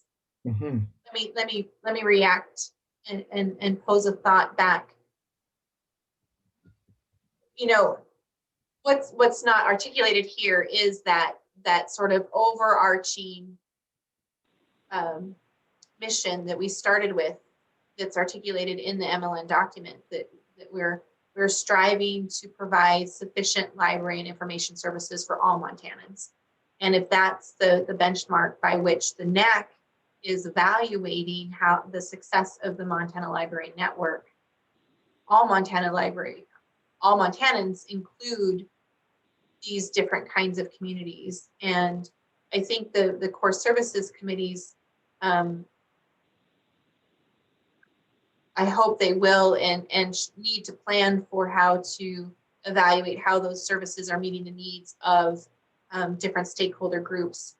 I think collectively then the NAC has a requirement to look at those services holistically and identify ways in which we might not be meeting the needs of those different kinds of groups. And at the level of the NAC, really asking questions about why and posing opportunities to address those needs in ways that the current identified core services might not. You know, Susie, you brought up issues of persons experiencing homelessness so many times now. And we don't necessarily have a core service that directly addresses their needs, and maybe the NAC is or would be poised to start to address their needs, for example. And you know, I think some of it will be work that is done by the NAC, and some of it will be the NAC pushing down questions to these core service committees to evaluate as well. So I guess when we're thinking about making the job description, I think that should be a component of it. It shouldn't be just you're going to attend these meetings and you're going to do these things. Like an actual bullet point of the job description is that you gather feedback, and you know, that when we are talking about where to allocate money, we realize that gathering feedback and evaluation it doesn't just happen magically, but it takes time and funding and intentionality. So we've got to include that as part of the job description. You know, you are going to be expected to reach out to your community. You're going to be expected to reach out to other libraries. And I would just add that I think under what training might help the NAC and core services committee members, maybe if they don't already come with maybe connections with these underserved communities like LGBTQ plus youth, people of color, they might need that training. That might be helpful. Actually, I have a question about who will make up, I guess, the NAC. You're looking for people with expertise within the library community. Are we considering bringing in people outside of the library directly, library community? I don't know that we've thought about members of the NAC themselves being outside the library community. I know we've talked about the core service committees, including people beyond the library community. Ultimately, I think we intend to bring a slate of recommendations to the commission. And I'd certainly be interested in Bruce's opinion about whether we're talking about just librarians or perhaps people outside the library, the immediate library. Well, I think that's a really interesting question. I think back on members of public library boards that have had sort of a risk-taking, progressive, advocating sort of stance these libraries. And there's something that librarians bring. This is good and bad. There's something that a librarian brings to the table that's sort of an orientation towards a sort of a certain kind of service. It's available to everyone. It's without cost. Well, it's not free, but it's without per use cost, et cetera. Valuing lifelong learning, et cetera. And I think that is good. I think it also sometimes also traps us within certain kinds of thinking. I suspect in the academic world there are folks that would be helpful. What I guess I'm thinking, Jenny, is that the NAC, when, for instance, there are issue with youth, and they feel, the NAC feels that we're not getting enough of a advice, not enough of a holistic picture about what people under the age of majority in Montana need, that they might appoint a sort of a special sort of study commission that would then report back to the NAC. In that group, I can see having, teachers and counselors and all, health workers and all sorts of things, perhaps aiding to the NAC. I would imagine that the NAC is best likely to best advise the commission if by the time it gets to the NAC, it gets transformed into a library-esque picture. But I'm sure, actually, to answer your question directly, that's what I think. I think they need to be librarians, but I'm sure open to being to an argument otherwise. I know on the commission there have been times where we've had to go through this is the reason that libraries don't charge to check out a book kind of thing, not because the commissioners were ill-intentioned or anything, but they just hadn't kind of worked their head around to that sort of general orientation. And I always feel a responsibility to be progressive and to continue to try to improve library services and content, but I don't want to throw the baby out with the bathwater. And so that's the balance for me. Yeah. One thing Kara commented about small libraries not being able to have the staff to attend these meetings. I would hope that once things go back to in-person meetings, that you will continue to use some form of Zoom or something, so that if those small libraries can't attend because there's nobody to work or they don't have the money or whatever, that they could attend through a Zoom or some kind of connection, so that you're not cutting those small libraries out who are 1 or 2 person businesses who can't be gone. Or we could take a look at, the commission could take a look at a proposal to where libraries needed it to subsidize substitute librarians, so that even small libraries could afford to send their librarian to these meetings for face-to-face. Yeah, great. I just think there needs to be something, because I myself know that keeps a lot of really great people from applying for things because they just feel like it can't be gone.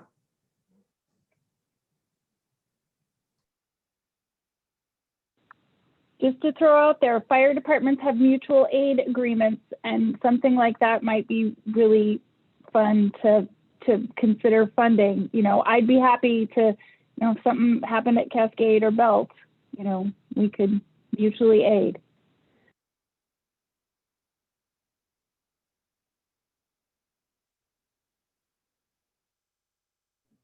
Really, I really love that. I just really love that. really pleased where this conversation is going. I'm going to ask staff if you feel like we should just continue down this path, or if the breakout rooms would still be helpful. Anybody else like to continue this discussion in a smaller group? I think we've heard from everyone, and I happen to know Kate has something that she would like to share too. So I think we can continue with the large group. However, if any of the NAC members feel like you would benefit from just chatting with another NAC member and a staff member in a smaller setting, because sometimes that is more comfortable, just send me a direct message and I can let Jenny know. And I'll shut up and let you talk, Kate. Well, I don't know that I have anything new to add, except that I think if I'm understanding all of this right, it seems like the NAC members are very much going to be sort of the visionary, the 10,000 foot view.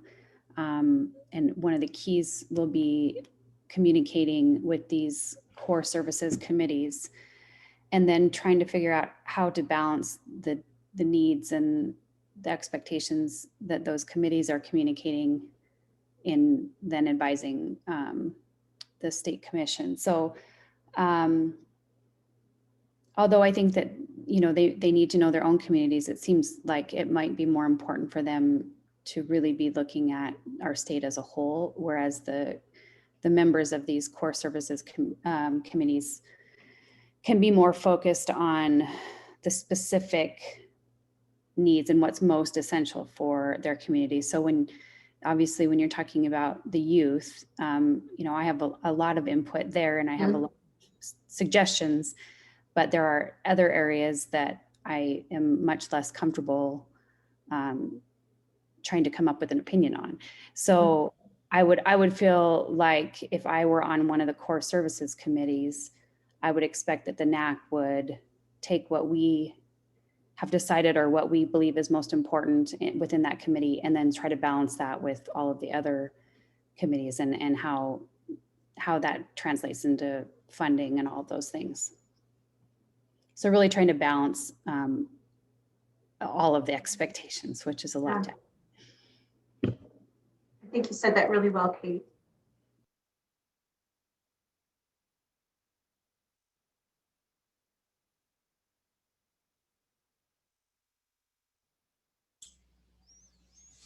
So I would be curious to know what people think, what training might help this new NAC and the core services committee members. I don't think we've spent as much time talking about that one.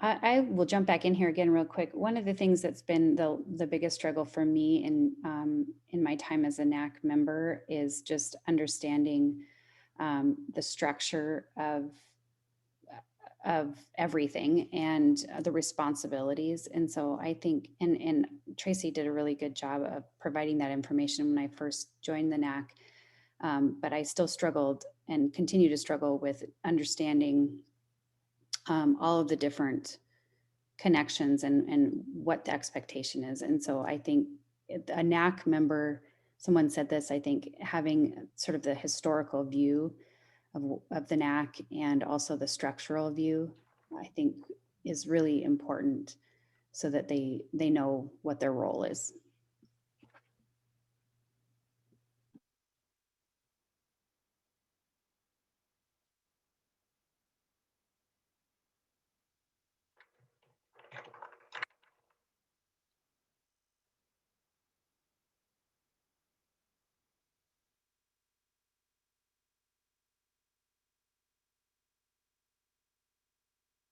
Thoughts that I've had with regard to training are kind of futurist thinking as well as systems thinking.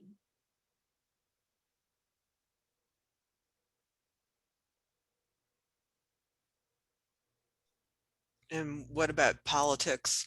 Or is that the commission's bailiwick to happily leave to you? The commission's always charmed to take and enlist your aid in helping us navigate politics. I'm not entirely sure. We'd have to figure out exactly how the NAC is involved in advocacy, whether it's the direct political work. I know some people have restrictions on ability to do that, but certainly I think some of the outcomes of the work could be funneled through the commission, obviously, but also the MLA Government Affairs Committee. If they're hearing that, these are the priorities for funding that need to occur in the upcoming legislative session, for example. But I think also sort of a political sensitivity is a useful trait. If politics is the art of the possible, I mean, just working stuff out so that we come to agreement within the library community is half the battle, or maybe it's 2/3 the battle. So I think of that as some sort of a broader perspective is important. That's the most positive description of politics you can hear anywhere. Art of the possible.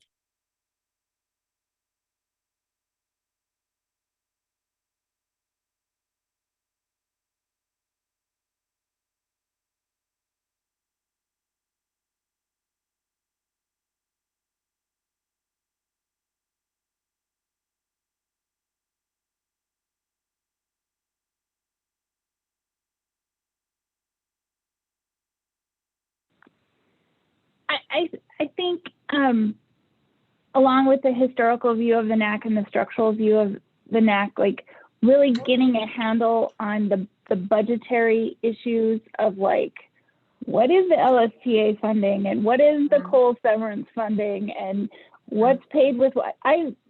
That still confuses me in trying to figure out what we're talking about. And so getting really clear about what money we're talking about and how it supplements other money is super helpful.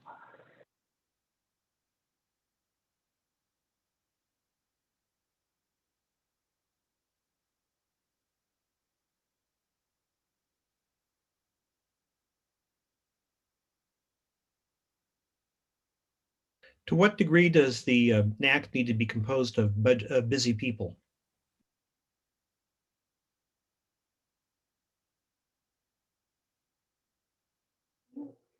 Give a little more context. Well, I always figured that it was busy people who got stuff done. And if you want to get something done, you enlisted the aid of busy people. So that used to mean that when people were recruited for the NAC, that the state library would look for people who were already too crazy busy to even possibly consider serving on the NAC. And once they were talked into it, they were the really great members. I don't think, Bruce, it's so much busy people as it is curious and interested people. And that just usually makes you busy if you're curious and interested. But I think that those are the people that go out and seek the information that you're looking for.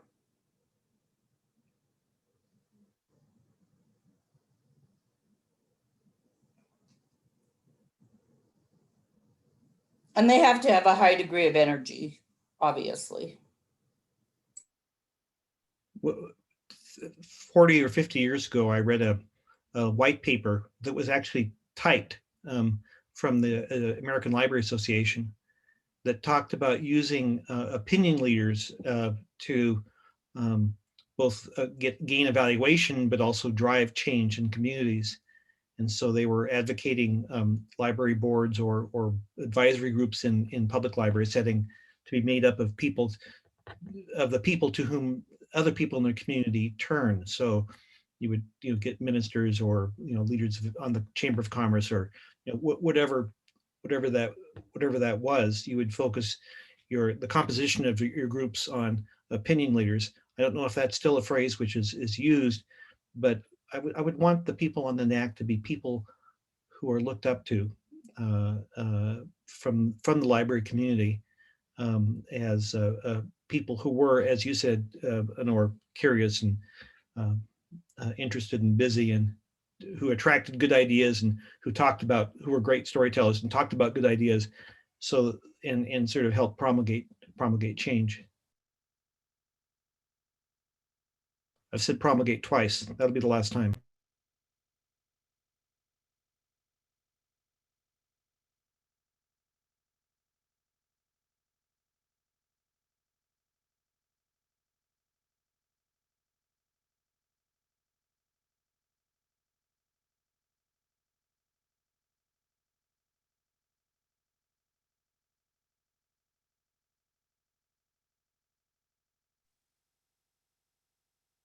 I think one more point that I want to make is that I think that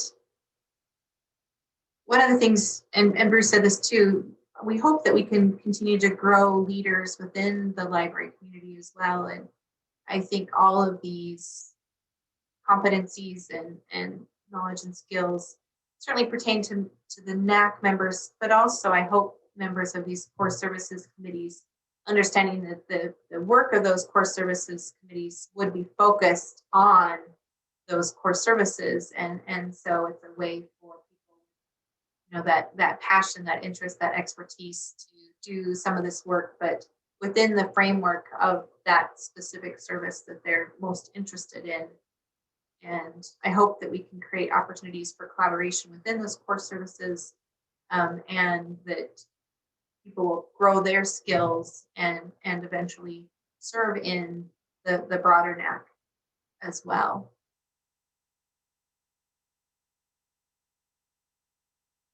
I have another sort of process-oriented question.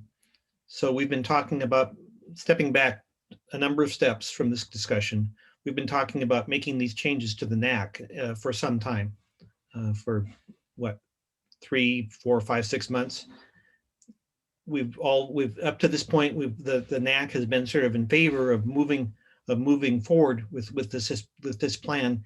Is there anything in today's discussion that has made existing NAC members or staff members uneasy with the direction that we're taking?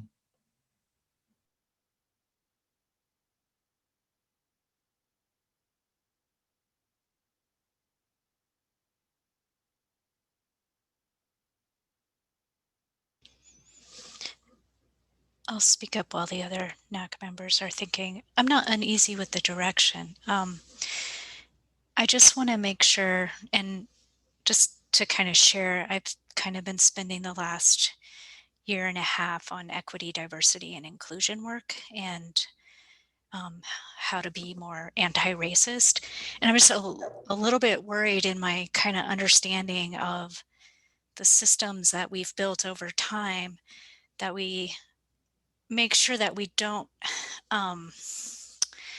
exclude certain people because they don't have sort of typical characteristics of leadership. Like, for instance, you know, some of the tribal librarians I talk to who are tribal members are amazingly wise people, but they don't necessarily fit that really obvious go-getter, speak out persona. And so I'm probably not saying this very well. I guess I just want to make sure that we don't exclude certain people simply because they don't have the traits or the characteristics of the dominant culture. And I just am a little bit worried about doing that. So just appreciate you asking that question, Bruce. I assume, Tracy, that you have ideas for avoiding making that error. I think it depends on how we word this in my understanding in working with people of color. For instance, one of the things that I've learned is culturally the importance of listening, the importance of understanding different perspectives, and that leadership can be as much about quietly listening and assessing.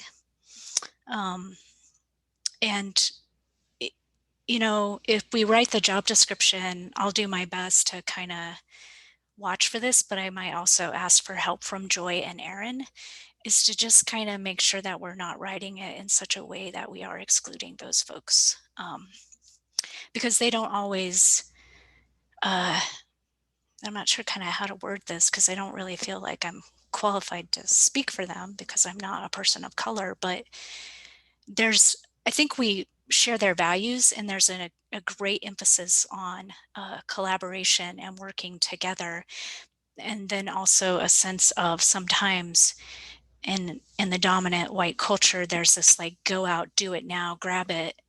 And in fact, they've come to recognize that sometimes that urgency actually leads to others being hurt. And so I actually think they could provide a really beautiful balance between that, like what Pamela was talking about, between that's a wackadoo idea and that actually is inclusive, you know? So those are just sort of my initial thoughts, and I'm still learning. So I don't feel like an expert, and Joy had a tribal library summit, but I would be happy to talk to her about this if you would like me to do that.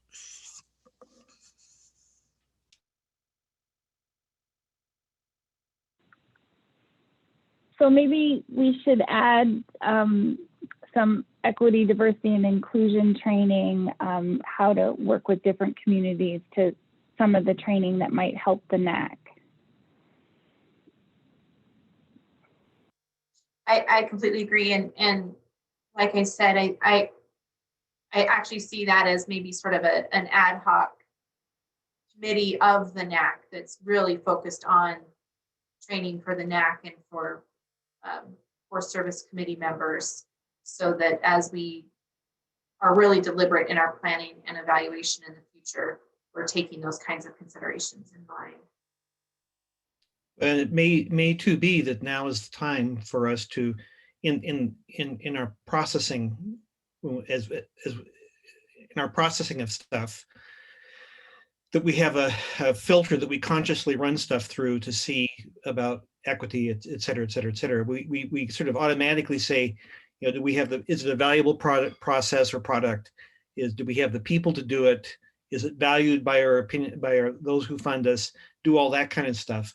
But we don't have a kind of a formal filter for looking at equity related issues. And maybe we just need to have in a conscious sort of stop. This all looks really good, but you know, one of the things we were concerned about is blah, equity, and have, I don't know, something better than a checklist, but something that lets us sort of stop and consciously sort of process that and listen to the people who can best inform us about that before we go ahead with things. Maybe Jenny, you were saying that may need to become you didn't use the word filter, but that might become sort of an institutionalized process sometime in the future. Maybe now is the future for that.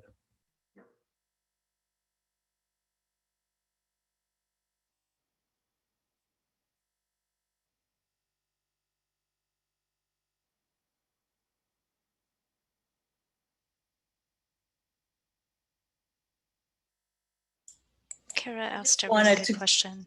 Sorry.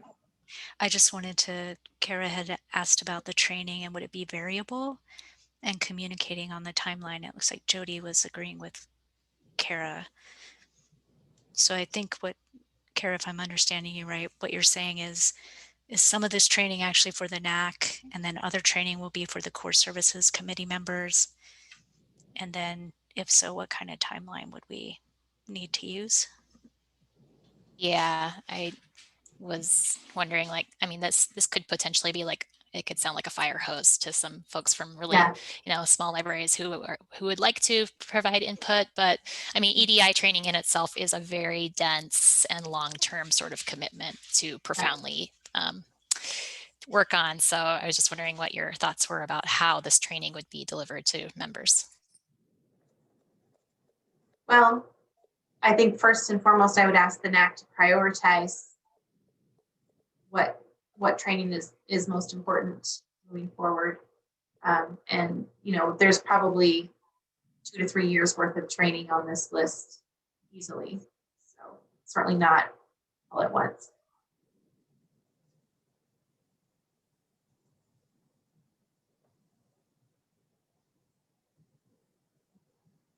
I think Jennifer asked 2 questions in her text. She asked first if the NAC is going to be appointed, and I anticipate, yes, it will be appointed by the State Library Commission. I think the second question that Jennifer asked, and correct me if I'm wrong, is how will the kind of the rough list of possible NAC members be arrived at? What do you think, Jenny? How is that how does that process happen? I was expecting staff would kind of bring us a list, but do you think there should be a public part of the process? It strikes me that we often do things in a public kind of way, and I think that that's a great idea.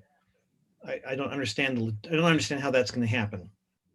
Yes, my question is related to the fact that if we want people who, as Honor put, are curious and wanting to learn and engage, then are we calling for those people to step forward, or are we assigning them the task? Because sometimes when you're assigned the task, you're not as motivated as if you were self-selecting some of that. So that's where my question generates from, is that if we want NAC members who are fully engaged, it might be that they have said, I would like to serve in this position, and put their name forward. I think that's going to have to be probably a little bit of both. I think that the next steps from this meeting, I'd like to share out this job description and list of competencies so that we can finalize it in a job description. Tracy, I'll definitely take you up on your offer to help make sure that it's written in an inclusive way.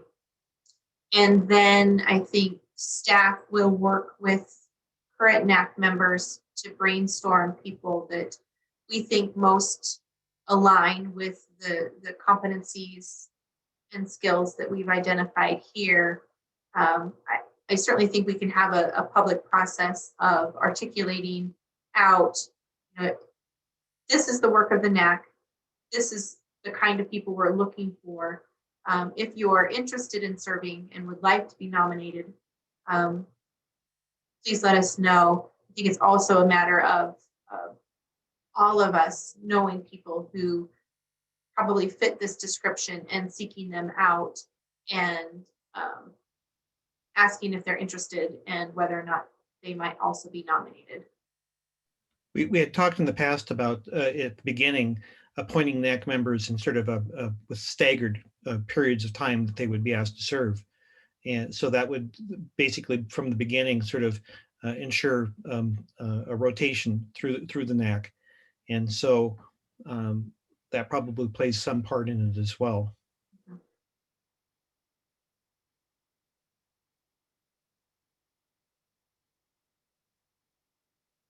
The other thing I should say is I don't think we've settled on the size of the NAC. And I personally don't know that we necessarily need to be very rigid in the size.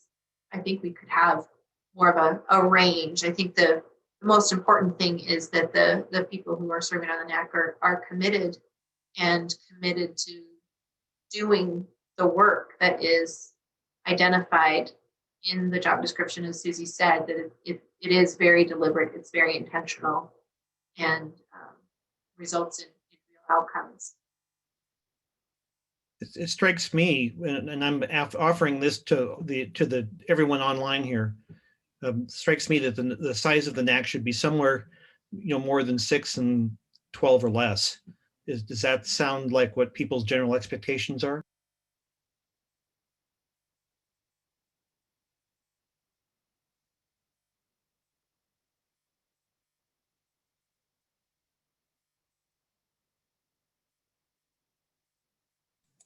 I think 6 is too small.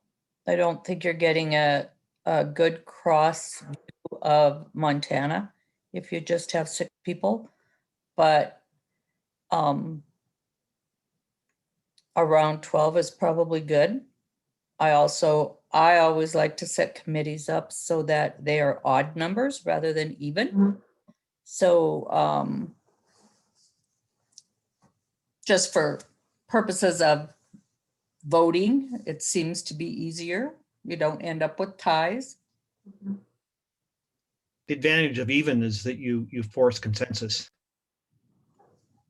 Yeah, but I also sometimes think, Bruce, by forcing consensus, at the beginning of this meeting, somebody said, we don't want to rubber stamp things. And I think when you talk to people about forcing consensus, they feel like they can't vote the other way if they want to because you're looking for consensus. So I don't know. I think that used to work. I don't know if it works anymore. I think we have such a diverse group, and that's what we want is diversity, that we need to encourage people to speak up and not be a rubber stamper. Yeah, do I hate it when you don't like my ideas, Bruce? Yes, but I always like your ideas. no, that's not true. But I really do think that we live in a different society today where consensus isn't always the best thing anymore. I used to believe in it. Well, in the old days, when I was an undergraduate, we learned that the ideal size for a committee was 8. Mm-hmm. That when they studied the results and the processes of committees, that was sort of the magic number. But yeah, that could be 9 or that could be 11. What do other people think?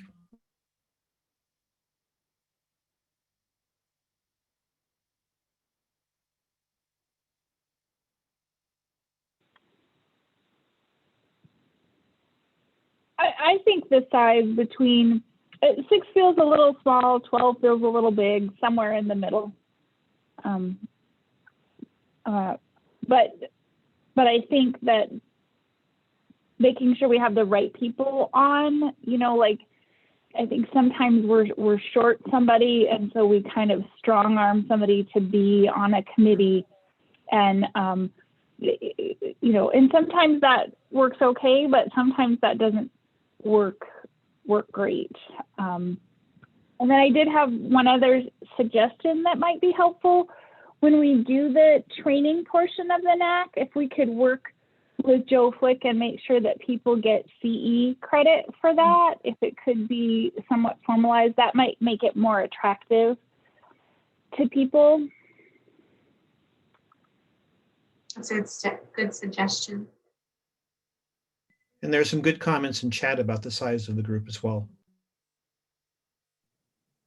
I also remember it coming up that sometimes maybe POC members don't want to join committees because they are shy. But if you keep a committee manageable enough, they gain trust and then they participate in that committee. So right off the bat, maybe they're not going to be a Stacy or a Hanor, but 5 months into the process, when they gain trust in the people they're working with, they have no trouble speaking up and giving their opinion. So I think that, that's a good thing to keep a manageable size for that reason.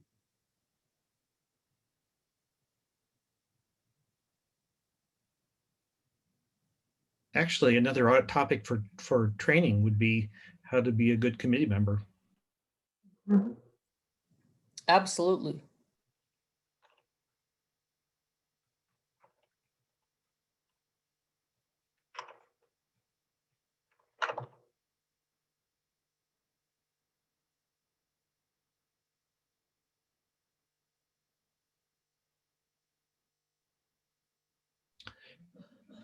Jenny, this seems to me like maybe a good place to start and maybe kind of draft something and circulate it and talk to some of the members here on the committee and see if it sort of reflects their thinking during the meeting here. Yep.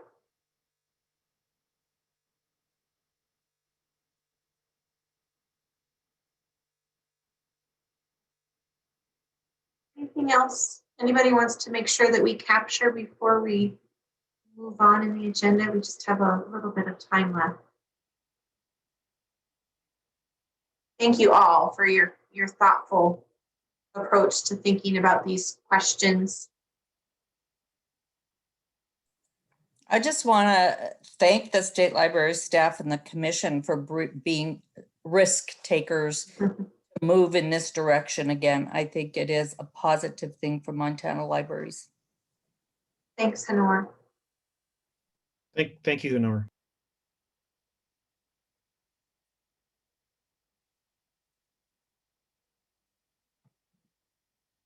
Right. I know we had a couple of sort of financial related agenda items on the agenda to talk about.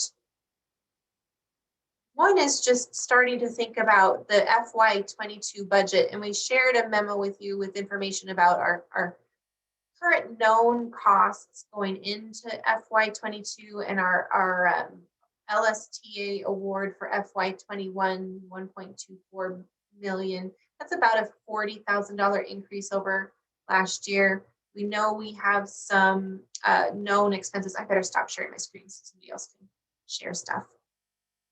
And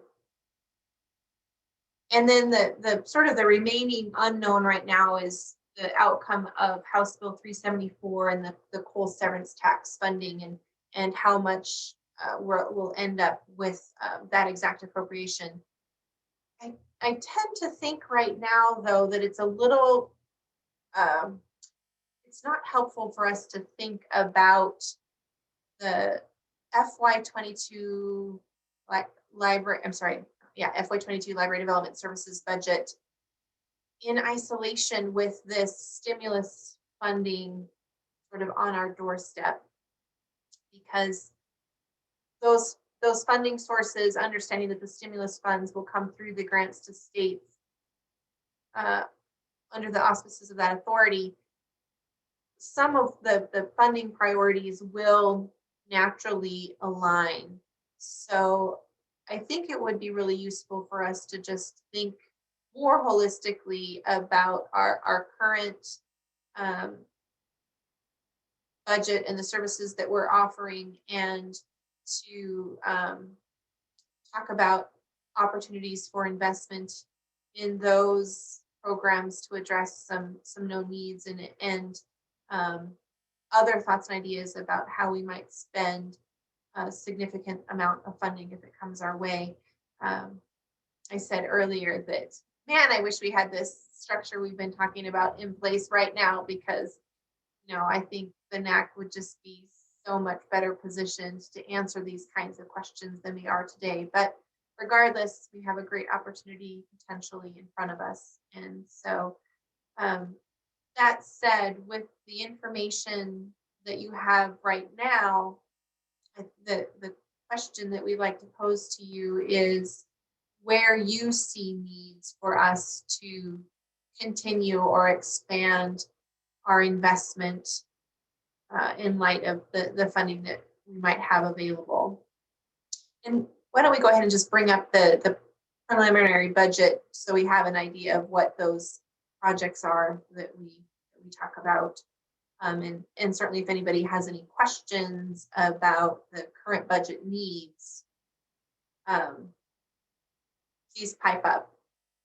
These are what we know if we continue the services as they are, what those expenses would look like.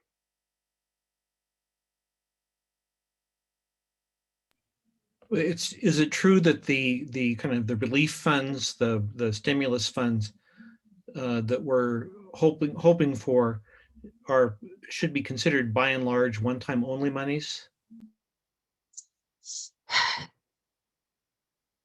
There's a big fingers crossed, but yes, in our budget planning right now, they should be considered one-time only.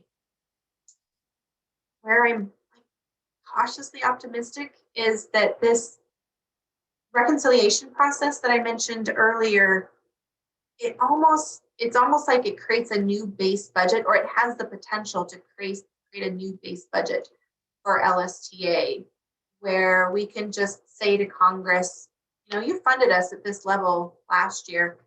Let's just keep that amount of funding ongoing.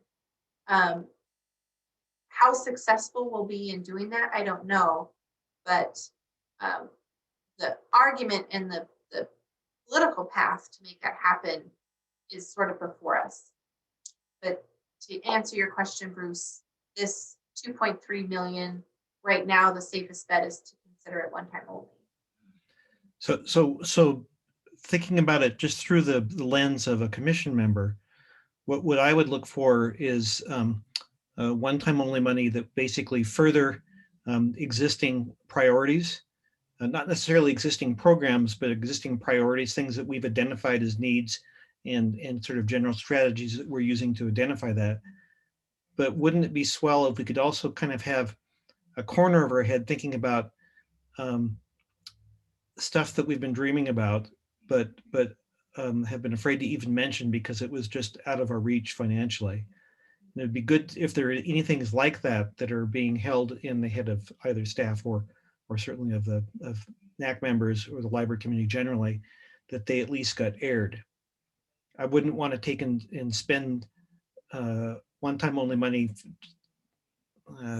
frivolously is not even a concept, I understand, but in ways that were not strategic, that weren't forward-looking, that didn't take and have some means of pushing the enterprise forward. But it seems to me it's pretty easy to think about what we've been doing and what we are doing. I'd like to also think about what we could be doing. One thing that I would like to see some of that money be used for is to continue paying for the hotspot program, since we are pushing for broadband. It's a band-aid till we get broadband, but at least we have found somewhat of a band-aid for our communities and nobody else has. So I don't know how a lot of libraries will be able to keep those hotspots going for another year. I've talked to some smaller libraries who are like, we're so excited that we had these, but there's no way we have the money to pay those $30 a month services. And so I would really like to see us put our money where our mouth is and show that we do care about broadband and we're looking for a solution, but we have one until we can get there. That's really helpful.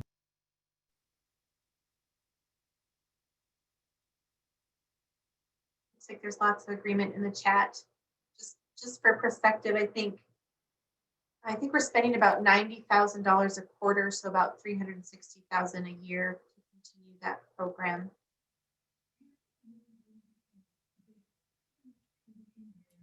Okay, I hear that loud and clear. That's great. One of the things I wanted to draw your attention to was in the budget, the lines for OCLC and the Montana Shared Catalog. That dollar amount prior to some budget cuts was closer to $100,000 each. And if we're able to get the increase in coal severance tax, I'd sure like to try to get that back to the level it was beforehand.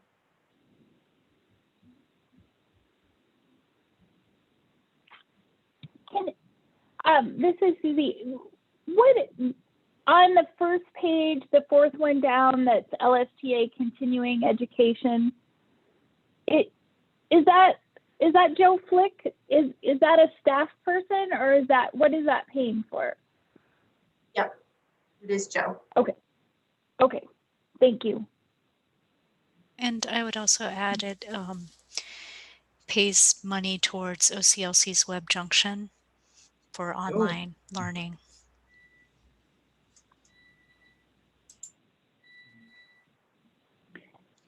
I guess that I would like to, I think it has made a huge difference that we have put a significant chunk of money to Montana Library to Go overdrive content. So if we get more one-time money, I think continuing to expand the number of items, lowering that hold ratio is helpful.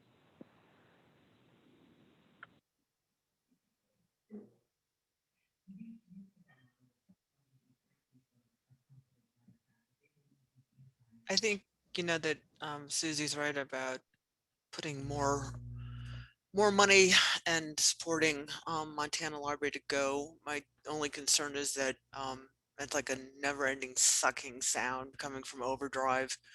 I'm sure they'll be happy to take all the additional funds we want to send their way. We just wish there was something that we could do to give them a little more competition.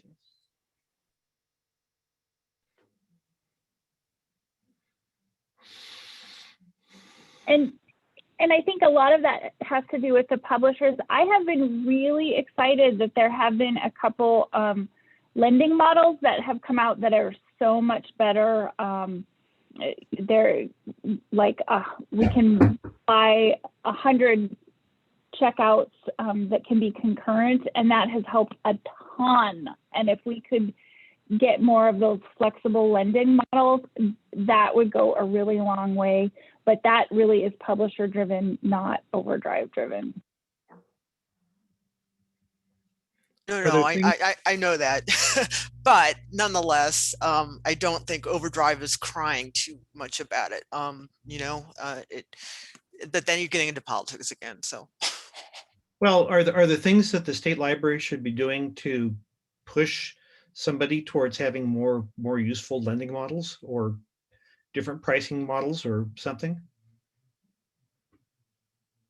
Is this something we should be working at? Yeah. So in my opinion. So fair enough. So Jenny, we should think about that. That should be on the plate of the commission. We should, and if people have suggestions, I mean, we can write a letter, obviously, but are there other things that we could do that would take and at least raise the issue in a useful, constructive manner? I agree with Susie, but I think, aren't the state librarians working on that project, Jenny? We have an ebook engagement group that's working on this and working with partners like DPLA that's trying to get other models in place. You know, this is the kind of question that I would pose back to an ebook for services committee and try to help create those kinds of connections with colleagues in other states. It truly is a matter of scale, and with all due respect to the commission, a letter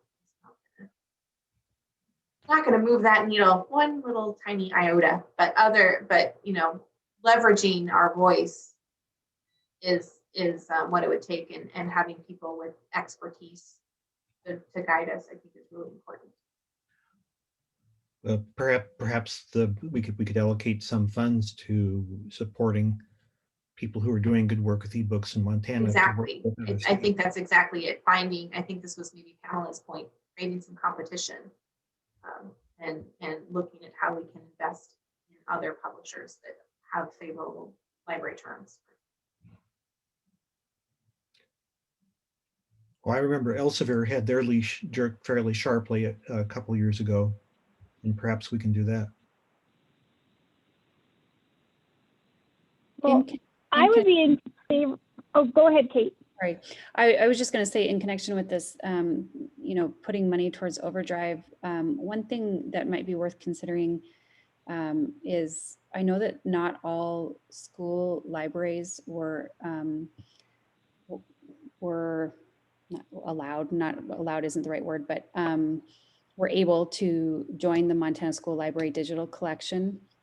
And so not all of the schools have access to what is becoming a growing collection and is really fantastic. So there might be some possibility for expanding that, the membership options for some of the schools, so that more of them could have access to those books. Forgive my ignorance. How does that work, Kate, with what OPI is doing? Well, Kara might need to jump in here because she, I think, knows more than I do, but there are only certain schools that were able to join that consortium. And some of them probably chose not to do that based on the cost for themselves, but then there were others that were not even given the option. And I think that was because of what was negotiated. I and they did the best they could, and many are on board and loving it. But I don't know if this is even a possibility, but it might be something worth exploring. Thank you. We put some of the CARES Act funds into the school overdrive program, and I'm sure it's not enough, but we added 30 new schools with those funds. The caveat is that they are responsible for picking up that subscription cost next year. It is relatively inexpensive compared to what public libraries pay, I think, and a lot of the libraries are very small, so they're paying something like $250 a year to provide access for their students.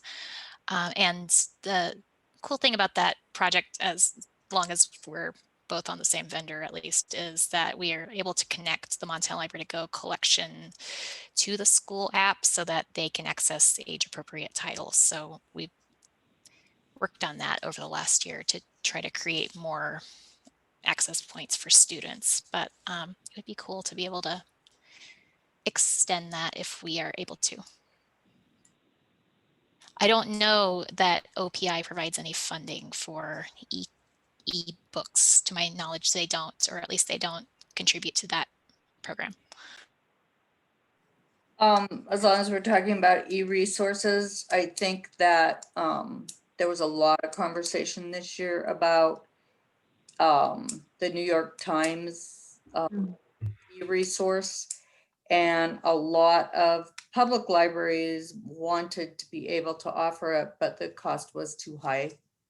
So if there could be, if Kara would know how many, but I know a lot were not even able to think about it because the cost was way too high.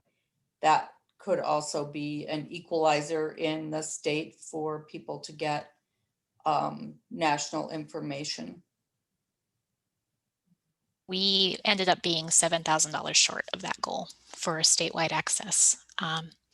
And I was having a side conversation with Tracy, which I don't think she'll mind me sharing this, that we were talking about the magazine pilot we're doing in Overdrive, and she was asking like, how are you going to sustain that? And I think it's a matter of if the patrons are using it a lot, then the consortium has to have a conversation about whether they make that a funding priority in their budget. But one of the challenges of this being a potential one-time only money fund that we're looking at is if we start new things and then we can't sustain them, some libraries will be able to continue affording them and some won't. And so I don't really know how e-resources fits into priorities for one time only, because that's usually something that we can't just purchase outright. It's an ongoing commitment. I have questions about the courier service. Is that something that could be that there is 1 year just too short of a period to address that? But I always have hope, as I know you do, Kara, and everyone else probably here on the phone call, that any library who wants to be part of the courier service in Montana has it come close enough so that it's convenient and useful and cost effective. And I know we're a long ways from that. We do have a request for information out right now to find out what other service providers might exist in the state, with the thought that there may be some regional solutions that could help us to fill in some of the gaps that we've been unable to fill through trying to find an all-encompassing statewide solution. So I don't know if that will give us more kind of data to and where an MLN subcommittee would help us to advise on what that sort of pilot would look like, but maybe that's the next step.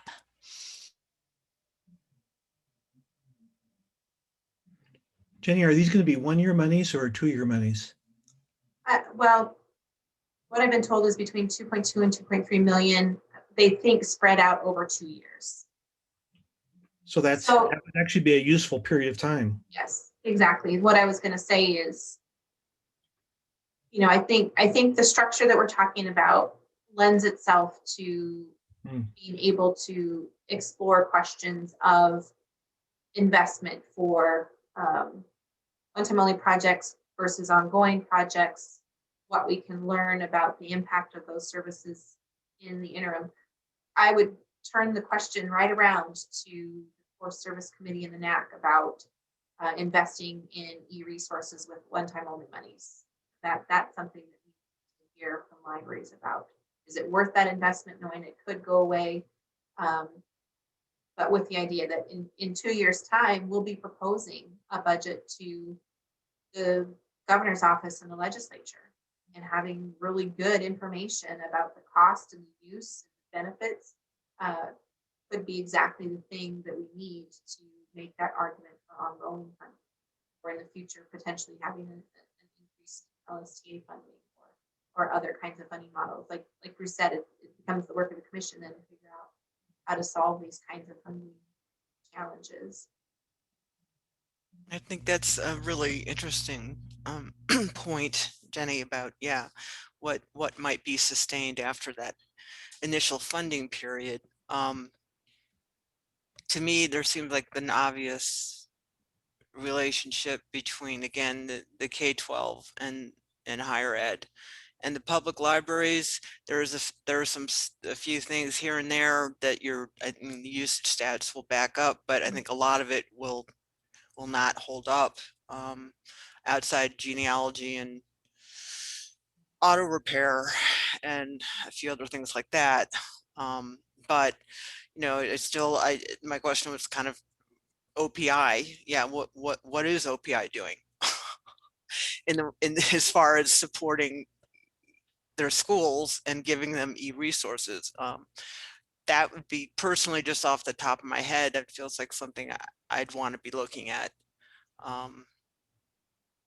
Yeah, somehow providing funding so that we could have a core collection of resources, at least between K-12 and academic, and with a few public library interests in there, but not predominantly likely. You know, OPI, as Kara said, isn't doing anything to provide direct funding, but we did get some interest from the school administrators of Montana when we promoted the school library option this fall. Kara's done some good research over the fall and into the winter about costs for different kinds of services like LinkedIn Learning we haven't talked about. And we've had a couple of good discussions with OCHI about joint asks. And they remain interested and are looking for that. We're looking for that sort of strategic window to make that kind of ask. Stimulus funding might give us more options for that ask. That's certainly on my radar. And I think going forward, I think we know that they'll at least be interested in working in partnership with us on some of these kinds of questions. I can imagine instances where the homeschooling community would be in support of some of these things. Yep. That. Yeah, and I just want to second that too. I think that, you know, one of the things that we're discovering in K-12 is that the remote learning option is not going to go away, and that will continue to be an option for students for various reasons. And schools are going to need to be able to provide the resources to their students, whether they're in person or not. And so that, I think that really puts a demand on us as far as what we have available. And I know that that's always been one of our highest priorities in our library, is providing those resources. And it definitely will, it forces us to make choices in our budget when we don't have support from other places. So I think I just want to put that plug in always too for those possibilities. Kate, I agree so much. I've heard so many parents complain because the teachers don't have the resources that they need for online teaching. And so they're sending kids to sites that then take them out to the internet and places that parents don't want their kids to be, rather than to the library's homepage where the resources are there for them. So I think that's really important, whether it's public libraries, school libraries, university libraries.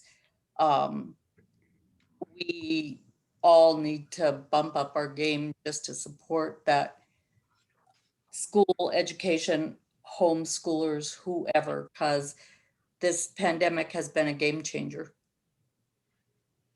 Yeah, and I think that one of the things that you know, the K-12 can do in support of higher ed is training our students to use the correct resources. And so if we don't have them available, we can't do that training.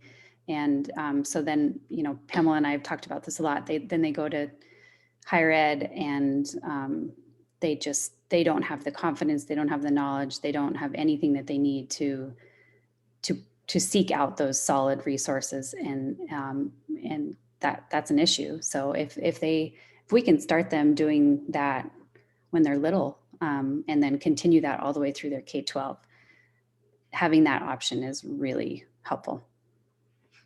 This I agree. And discussion, oh, sorry. I want to say, I think that relationship is super important to be building up, and it'll come back, you know, for the public libraries as well. It's all part of the circle. And I mean, higher ed is going to be in total upheaval for a while. It is. And the thing is, I think that, you know, you're going to have a lot of people independently. They're going to blow off school. Basically, they're going to be able to get their own certificates, their own degrees, and get right out there into the job market and make money. So why would you go through higher education? I think, you know, they're going to see more of that. And if we can be proving that's part of our value, is we're not, you know, we're giving you access to resources and good stuff that you're not going to be able to afford on your own. I think it's all part of the big picture. yeah, I agree. And there was that interesting New York Times opinion piece that talked about the future of work is the future of learning, that lifelong learning becomes part of the cycle. We don't get trained to be an electrician and then we're an electrician all of our life, although maybe we are, but it'll be work, learn, work, learn, work, learn. And we talk again, as someone mentioned earlier in this meeting, about lifelong learning. Well, to be a lifelong learner, we need to have the resources to advantage us in that process. And that fits in neatly with the homeschoolers. It fits in neatly with what Kate was talking about, with what you were talking about, Pam. When we tell that story to funders, which is my concern, we have yet to take and make the point sufficiently convincingly. Just want to acknowledge that it's a little past 12:30, and I understand people might need to drop off. There's some other priorities that we haven't talked about, like we have the Gigabit Toolkit report from 2019 and 2020 that points to some significant need in investment in the internal connections and wiring and wireless access points to help libraries take advantage of better broadband in their libraries. There's an important one-time only investment to be made there, and as well as other kinds of needs, like continuing to support the Montana Memory Project as an important source of digital content that we can be thinking about. I think we've heard loud and clear that the hotspot program and continued investment in e-resources are priorities. You know, from a timing perspective, we're probably going to know about this award at a high level, maybe by the end of this week, and in an official capacity from the IMLS by the end of the month, I would imagine. So in order to bring some proposals to the commission in April, you know, I think setting aside some funding for the hotspots and for e-resources is a good place to start. And then we can have a more robust discussion with the NAC at the May meeting, both about our FY22 budget as well as use of these stimulus dollars over the next 18 months to 2 years. Does that seem reasonable? That sounds great.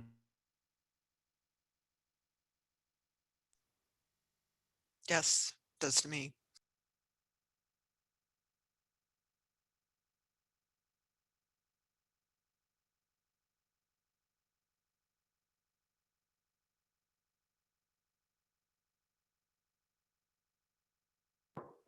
Okay. Is there any other business or announcements before we adjourn?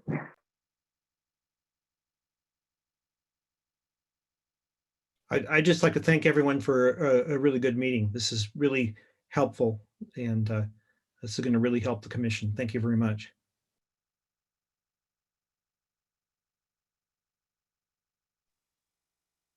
All right, so just a reminder of next steps. I think staff will spend a little bit of time just more clearly drafting that job description and competencies before we send it out for you for your continued comments about that document, and then more information to come about soliciting nominations for the Network Advisory Council. Any public comments?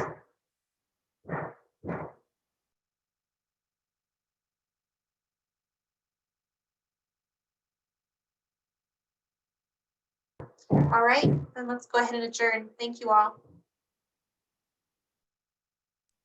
Thanks. Bye. Thank you. Bye, everybody.